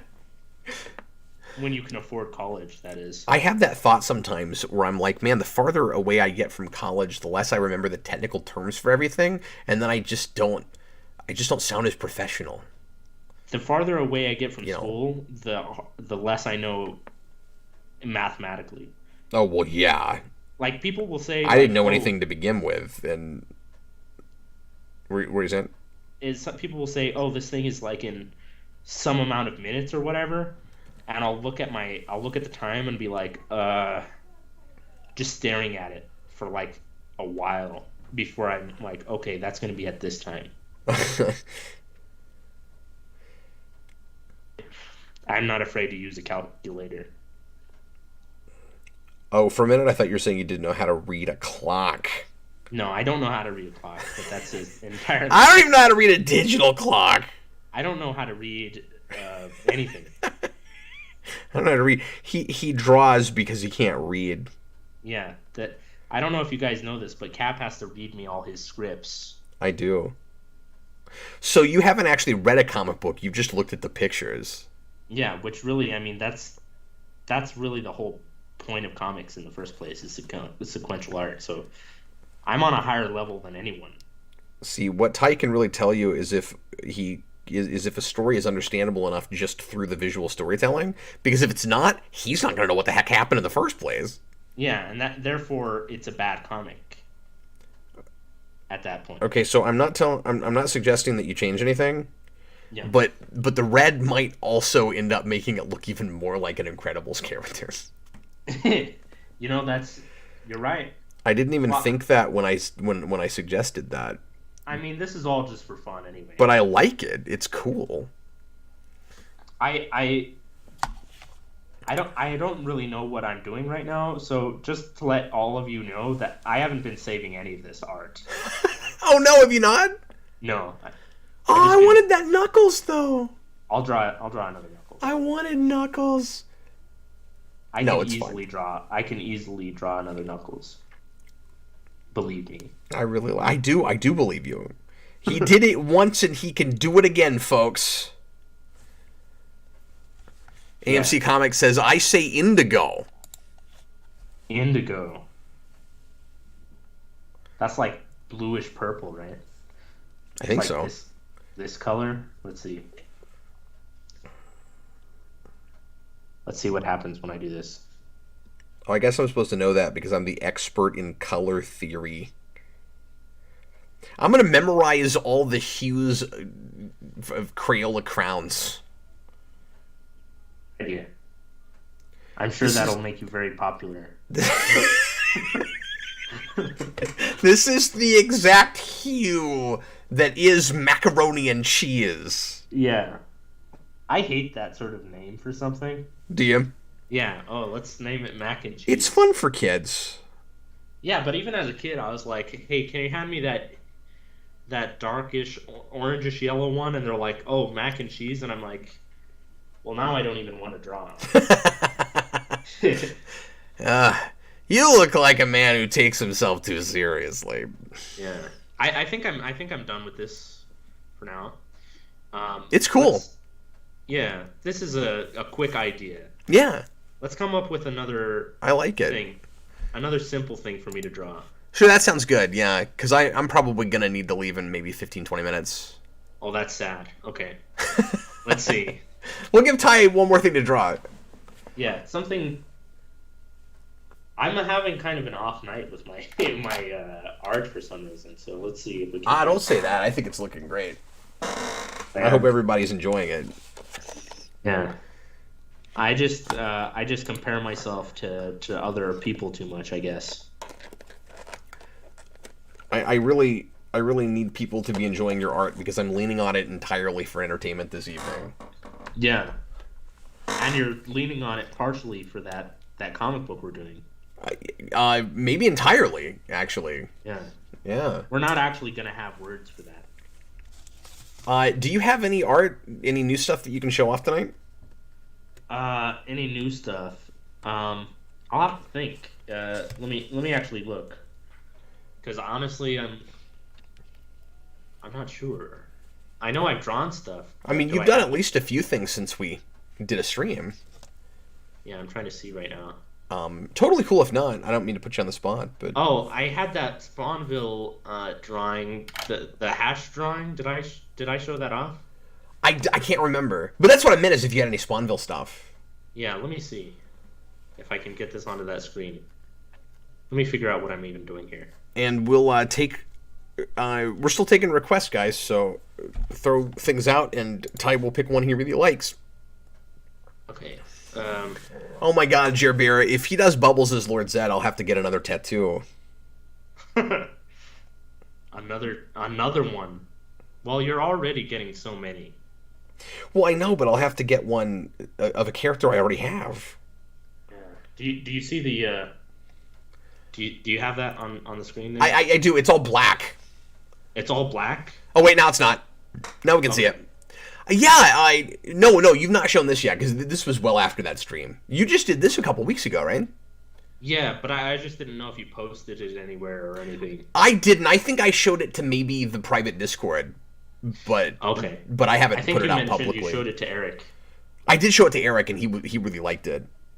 Yeah, that's a. You know, now that you're mentioning he really likes Berserk, that makes sense because I was kind of trying to hone in on a Kentaro Miura sort of look, really overly hatched. He's a sucker for that kind of line work and just all that extra inking. Yeah. And this I actually drew all the way on a printer piece of paper. Like Hi, all these Austin. lines. And then I redrew it. Digitally. It's so cool. I in some ways I think it might be the coolest thing you've done for the project. You think so? Yeah, and it's not even a full page spread or anything. It was just an idea he had, and I've talked about making it a pinup. Yeah, and the main thing was I was feeling guilty about not having some stuff on Spawnville, some stuff done for Spawnville, but well, no pressure, man. I mean, we're doing that mostly for fun anyway. yeah, and I was like, I got to draw something, but I'm at work right now, and I was like, I'm gonna draw this on a piece of paper, and it just got out of hand. Yeah, it's great, and you did a semi-colored version that I liked a lot. Yeah, I kind of like just added some color to it in a program. I forget what. Do you see my art tablet again? Yep. Okay, cool. Let's see That is working great. awesome. Cool. We should just do commercials for that art tablet. Yeah, we should. Just sponsored by UEN. See if we can get them to sponsor our stream that 15 people are watching. Yeah. Oh, AMC Comics. Yeah, that was really fun to draw. That Nightwing. Thanks for the request there. Writer Cap, have you tried coloring books? I have, and I got some adult coloring books when that was getting really popular a few years ago. I have a Spawn one that's a lot of McFarlane art that you can color, which is fun. Some of them are weird because there's so much black, there's hardly anything to color. But the stuff where there's a little bit more to do is fun to do. And then I've got a really good Ninja Turtles one. See, I've done some of that. It's relaxing. Yeah, there's some coloring books that are just like way too much inking already done. Yeah, but so what's the point? What can I even add to this? Yeah, well, with like crayons or colored pencils or whatever. Yeah, I can't do anything to it. It's like maybe I can put a pattern in the background. Like I don't know what I can do to it. There's some marker coloring books that are with this sort of felt for the black, and that I can tell you that's the worst feeling is running a marker over that felt by accident and just feeling it just scratch on there. Oh. I had a few of those as a kid, and it made me feel weird. Made me feel like I was gonna die. I don't mean to laugh at your trauma, but Yeah. Oh, I have a question for you, Cam. Yes, sir. You mentioned I saw the last little bit of your stream the other day. Yeah. And I heard you mention Everything Everywhere All at Once. Have you seen that yet? I'm going tomorrow. That's great. I love that. Reviewing it on Sunday, I've heard nothing but good things. And this is the first movie in a really long time that seems to be universally loved. Yeah. I haven't met one person that doesn't like it. And the only reason I'm going, because I saw the preview, and I said this on the stream the other day. Or I guess it was yesterday. I saw the preview, and I was like, this looks awful. It's like...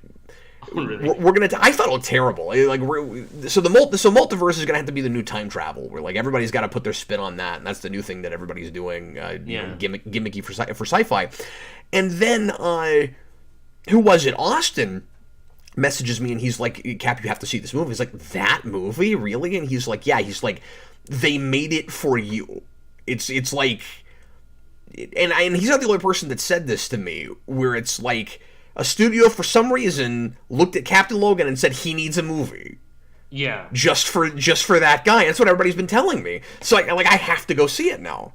And I'm not sure if it'll necessarily be that for you, but do you agree with me that just from the marketing, that this is a movie that would have been one of the highest promoted things and one of the most anticipated movies 15 years ago in a way that it can't be now? Yes, absolutely. It would be a Matrix situation.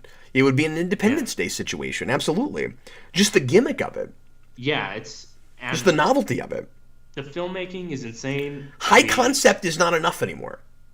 Yeah. It's got to be high concept and known property.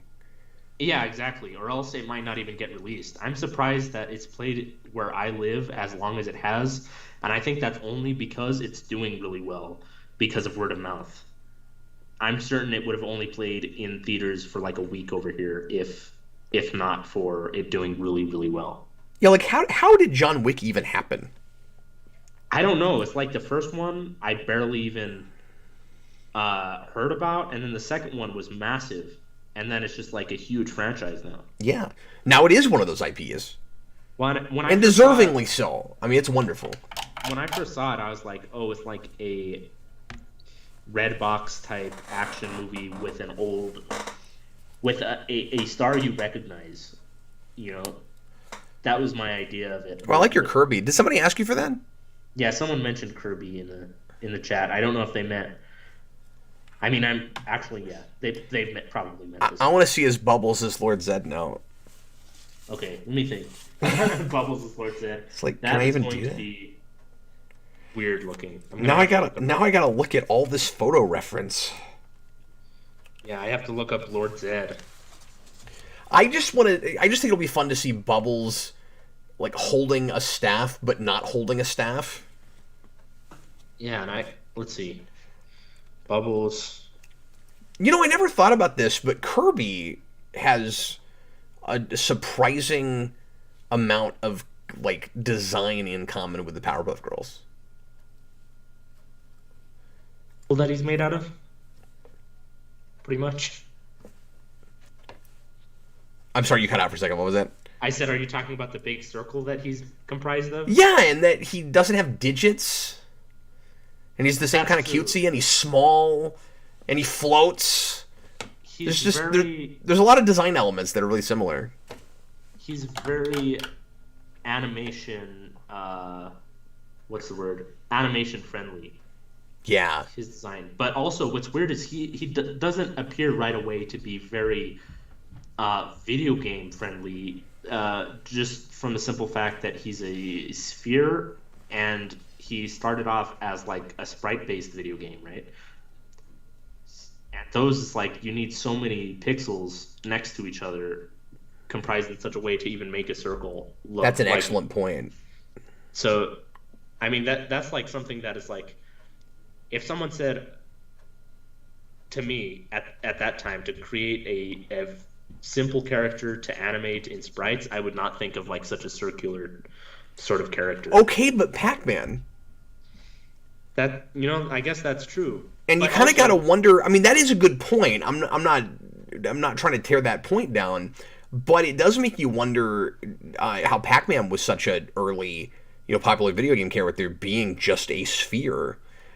Well, and also like Pac-Man, of course, there's less pixels in Pac-Man than something like Kirby, but he's also like, he doesn't really animate as much as he does cycle through 2 frames of a mouth open and a mouth closed, whereas Kirby is kind That's of a good like point. Squash and stretch constantly, I wonder if Kirby was an inspiration. I'm sorry, I wonder if Pac-Man was an inspiration on Kirby. I mean, I have to imagine Pac-Man must have been an inspiration on so many things at that time. Aside from just direct Pac-Man ripoffs, which there are tons of. Tons of. There's a new Kirby game where they've finally gone totally 3D. I'm kind of curious to check out. Yeah, I've heard of that. It's like what's it called? I'm not sure.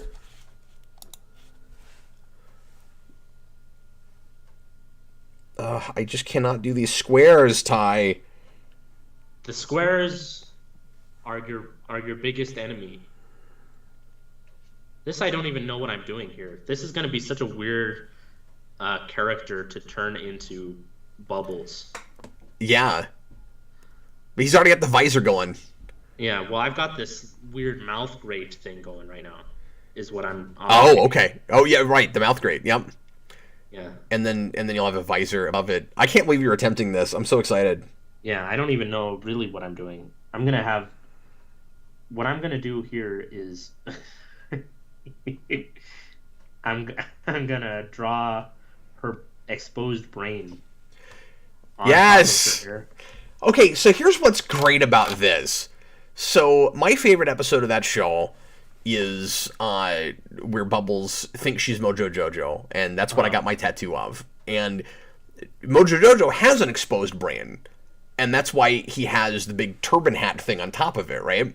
Yeah. And then when she thinks she's Mojo Jojo, she's wearing that, but she doesn't have an exposed brain. And now you're drawing a Bubbles with an exposed brain. It's amazing. Yeah, this is kind of just morbid in a way. It is. It's really... I'm not going to sleep at night. I decided to watch some Powerpuff Girls at some point with my girlfriend. Because you mentioned that Beatles episode. Yeah. Did you like it?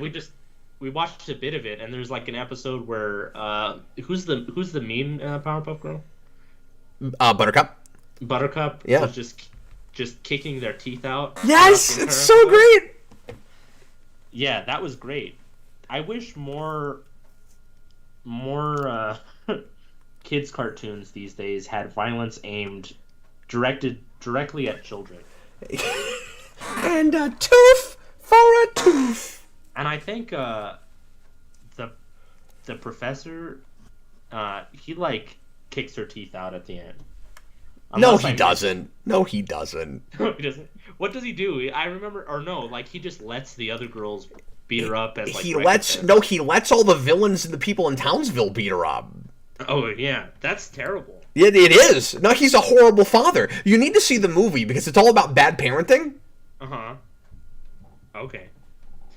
Yeah, I remember... You have to read between the lines, but it's very clearly about bad parenting. It's fantastic. Like, he's this terrible, neglectful father that lets them run all over town and play tag and destroy the city. Yeah. And he doesn't actually really teach them anything, and it's hilarious. It's a And satire about bad parenting. I And I never mean, got into Powerpuff Girls when I was a kid because the way it was marketed was so much like as if it was just pandering to a little girl audience. that's how it was merchandised, and Yeah. it worked. Like, that's why they did that. The merchandise took off for little girls, and so that side of it did not understand the show. Yeah, because the show is really not for a specific demographic, I don't think. Like, No, that's I why think it was girls so or weirdly guys. accessible, is like, it kind of worked on everybody. Yeah, exactly. It worked too well because it made people like me feel like, oh, this is going to be like those Barbie direct-to-video things that I'm not interested in or whatever. You know? So Yeah. I never really watched it as a kid. No, I mean, it started as, because it was a like experimental college project initially, where McCracken was just in film school and he made this thing called Whoop Ass Girls. That's what it started as. Yeah. And I think he was just making. I mean, he was just a college kid that got drunk on the weekends that was trying to learn how to animate, and those were the sensibilities, and you could really see that in those early episodes, and it was. I think his kind of trying to make fun of like overly wholesome Saturday morning cartoons and how much censorship there was for kids television. Yeah. And so he was making a thing that looked ostensibly like fun and wholesome and not substantial, not about anything, but seeing just how far he could push the envelope of violence. And the juxtaposition of that was wonderful. And there was nothing mean-spirited about it. Yeah, definitely. I mean, it was all like, it was still all really weirdly just goofy endearing. stuff. Yeah. Like Bubbles could, they do the Bubble Vicious thing, where she goes into like the X-Men Danger Room and kicks it up to 11. I'm hardcore, and like Bubbles is great when she can, go all like crazy and badass and stuff. But she's legitimately cute and bubbly. That's that character. Yeah. Oh my God, you're gonna make me cry with this. It's kind of like I love it so much already. You know what would be funny? I didn't know I needed this in my life. You can't delete this, by the way. You have to save this. I have to save this. I should draw it better then. If I don't care. Save it in case you never do. Okay. Please. You are forbidden to delete this drawing. It's amazing. What it's making me think of is what if that CW show came out and it was just on the outside it looked like a terrible CW show. Yeah. But on the inside it was like an irreverent sort of slapstick sort of comedy cartoon thing. Well, you're just giving the CW too much credit. Like, yeah, that they would ever attempt something like that instead of making something kind of like weird and uncomfortable. You'd have to pull the wool over the eyes of the executives, and that would mean that they would have to accidentally hire the right people for that project. And I don't know that happens, but yeah. Yeah, I don't know. I'm interested to see if like Craig McCracken will come out with some more cartoons sometime soon. I know that Gendy Tartakovsky's. No, he is. He's got a thing on Netflix. I haven't watched it. Really? What is it? I can't remember. He's got a thing that's either on Netflix or going to go to Netflix. I know Tartakovsky has one too. I think. Primal. What's that? Primal is the show that Tartakovsky made. Okay. And it's like one of the most amazing cartoons I've ever seen. Oh, is it good? It's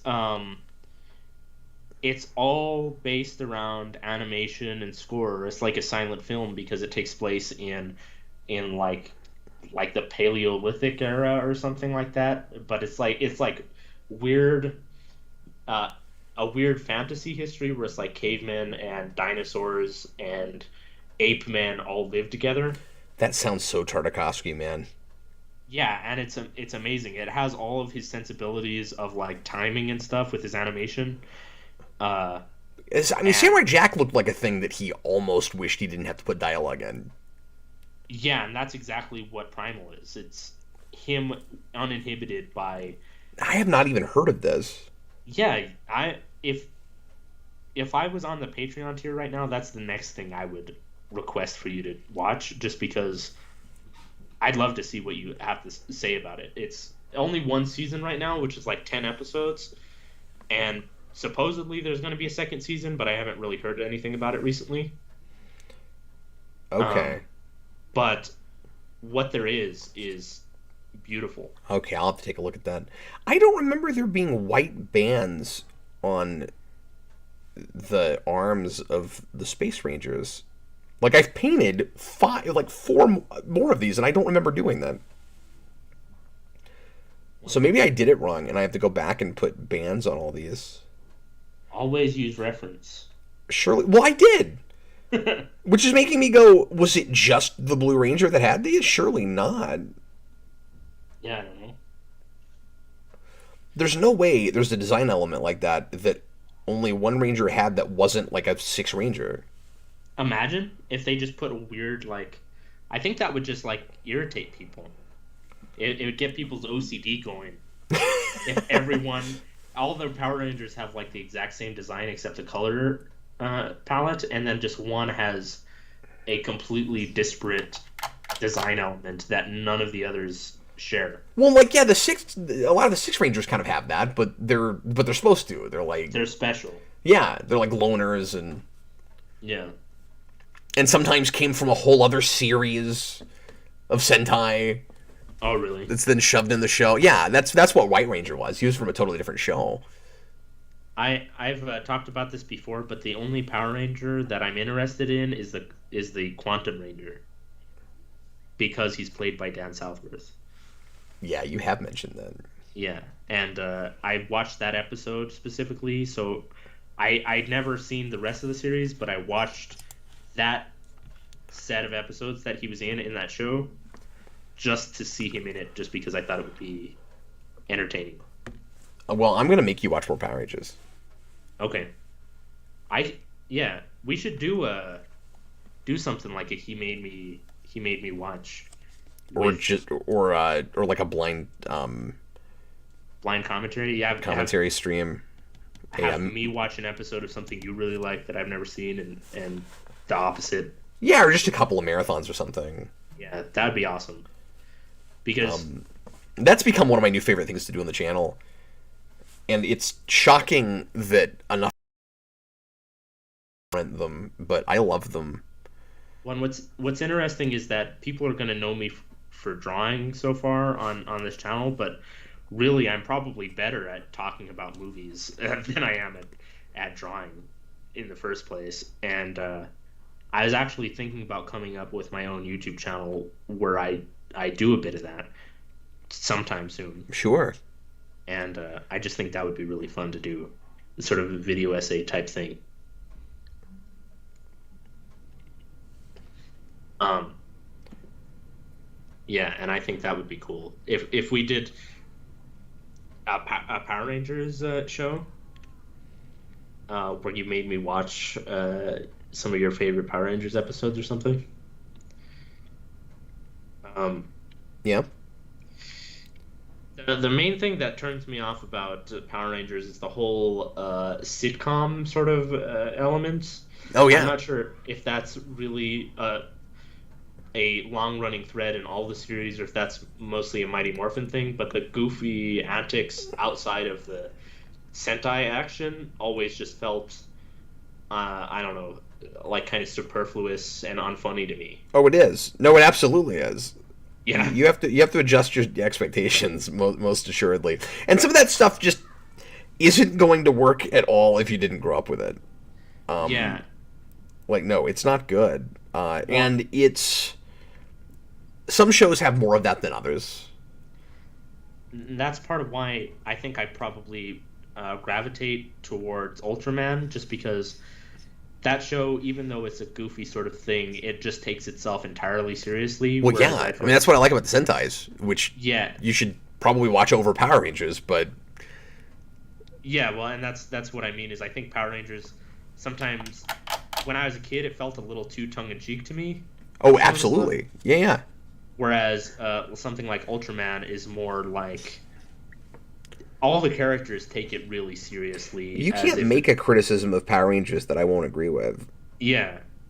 Yeah, well, yeah, I'm just saying, like, that's what my sensibility lies in. That's why I like Godzilla so much, because it takes itself so seriously, even in the Showa movies that are really goofy. I don't have this with hardly anything else. I love Power Rangers for its potential, for what it should have been. Uh-huh. Okay. And I know that if I watched it now for the first time, I wouldn't like it at all. Okay. It's all about what my imagination did with it, which I used to have with Ninja Turtles until there was better material for that. Yeah, and I mean, honestly, I think that there's already would have been good Ninja Turtles material compared to Power Rangers, but maybe that's just because I'm more familiar with it. Because I'm just talking about, like, just the cartoon show versus anything else that came after it. Because, I mean, obviously you had... Obviously the 90 movie is a lot better, and you can take more seriously, and takes itself more seriously.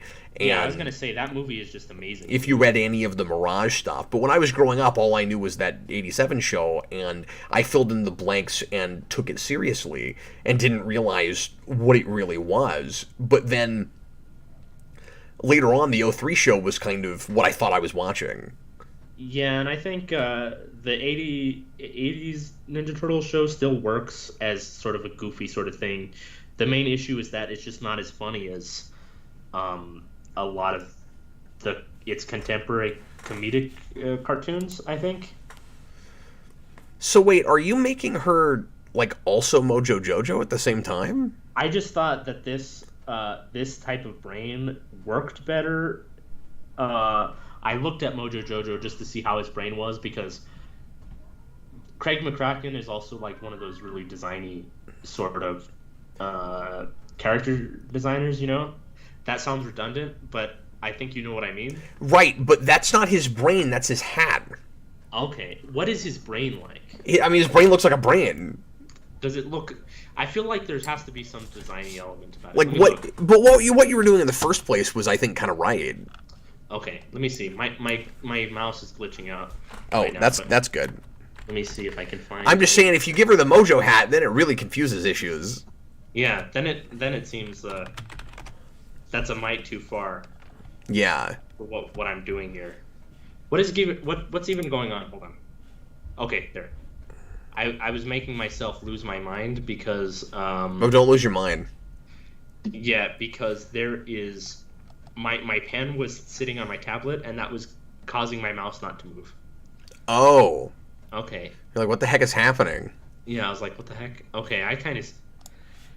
So, every element of Mojo Jojo is like a really sharply designed sort of thing, except his brain, which is just a fairly realistic brain. Yeah, exactly. But you don't see it very often because he doesn't take his hat off. That's true. I always thought that was like a glass dome where you could see his brain through it. No, like I said, it's like a turban head. I see. Let's see what I can do with this. I like the pigtail kind of hidden behind the head. That's cool. Thank you. If that's what that's supposed to be. Yeah, that's what that is. That's cool. I was looking at some reference in it, and the reference drawing had it like that. That's a good idea. Okay, so this is kind of how his brain is drawn. There's just way too many details on this gun. Ty, I'm gonna need to leave in just a couple minutes here, man. Okay. Well, what should we say before we go? Is there anything that would be interesting to say? Because I just want to see the grill mouth come back on Bubbles here. Yeah, I was trying to fix that, and then you mentioned that whole thing about the... Oh yeah, sorry about that. No, that was just gonna drive me crazy. I was like, oh, why is she also Mojo Jojo now? You were like, what is? You were like, I gotta fire this. Not at all.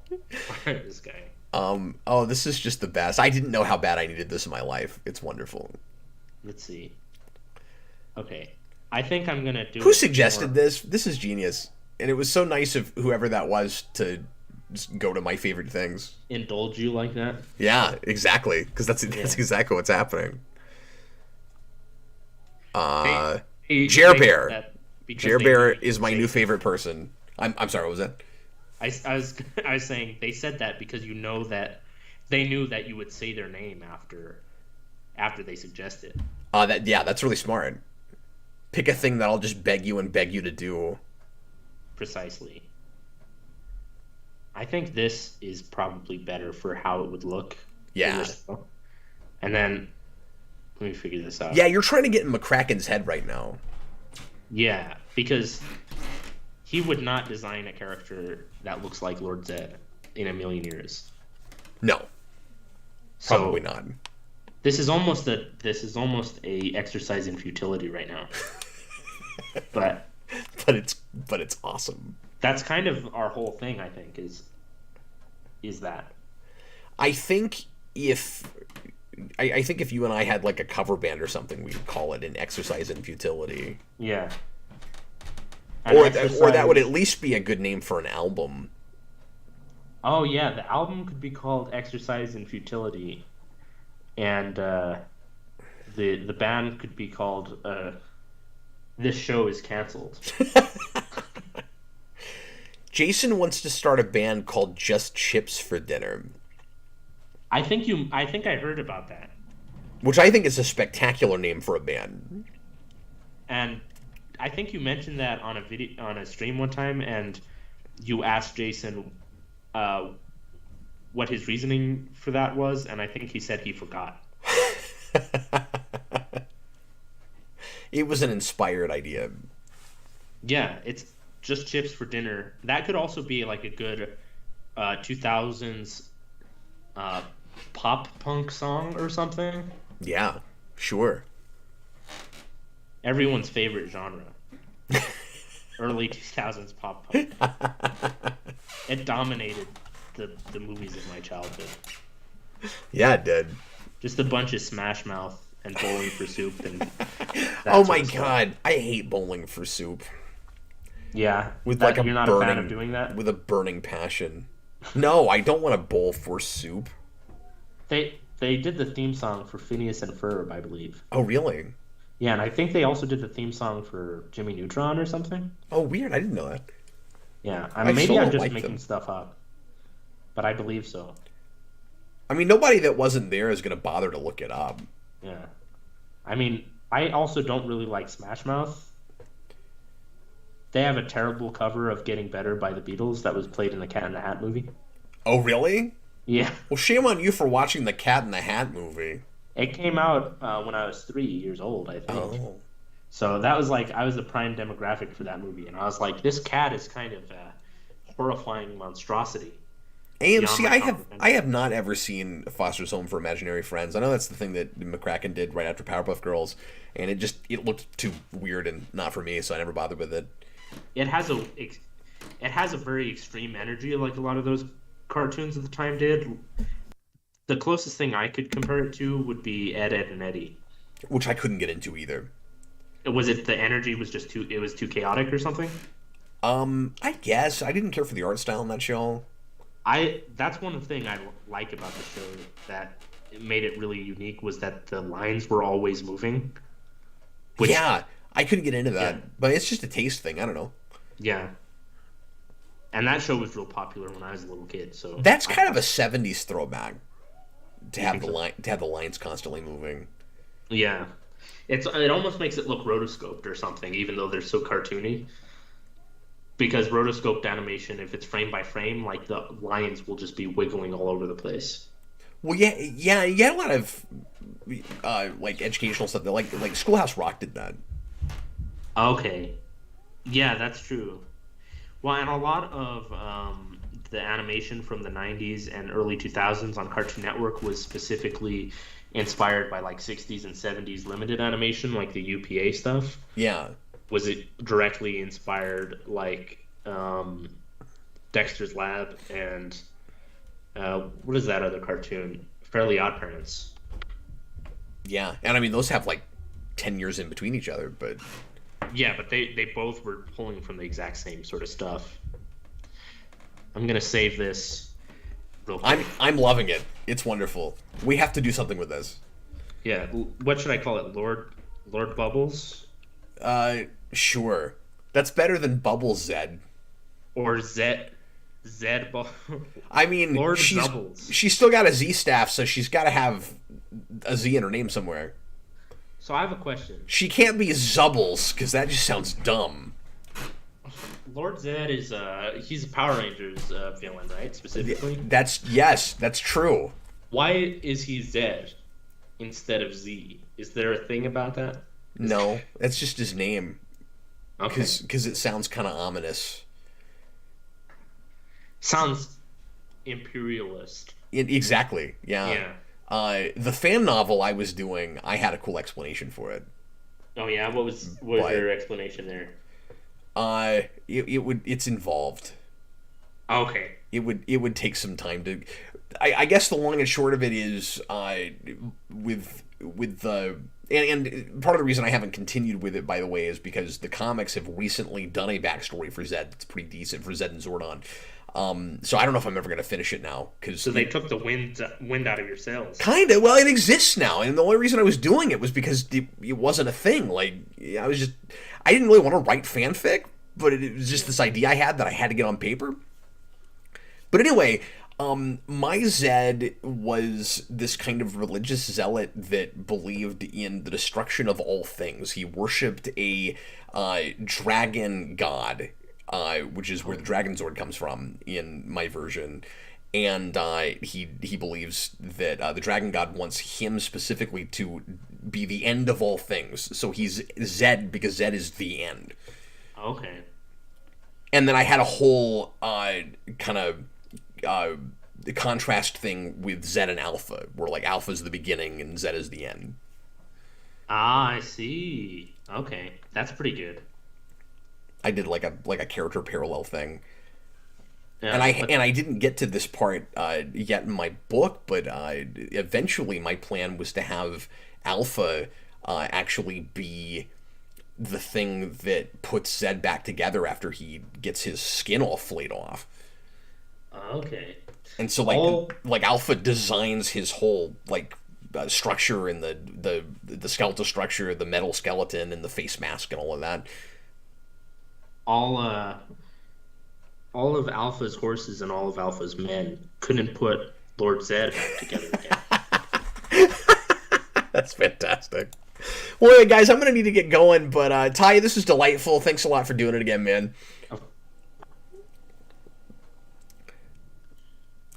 Are you there? Yeah. Can you not hear me? You cut out for a second. Okay. Yeah. No. Yeah. I was saying this has been really fun. It was really fun. So Ty will be back with us again soon. We're still supposed to do that 60s Batman stream that has not happened yet for various reasons. Austin is out of town tonight, wasn't able to make it, so that's why we did this instead. But we will try to do that real soon. And Ty, there he is. And Ty and I are going to keep working slowly but surely on Spawnville. We'll get that out for you eventually, hopefully. Eventually, yeah.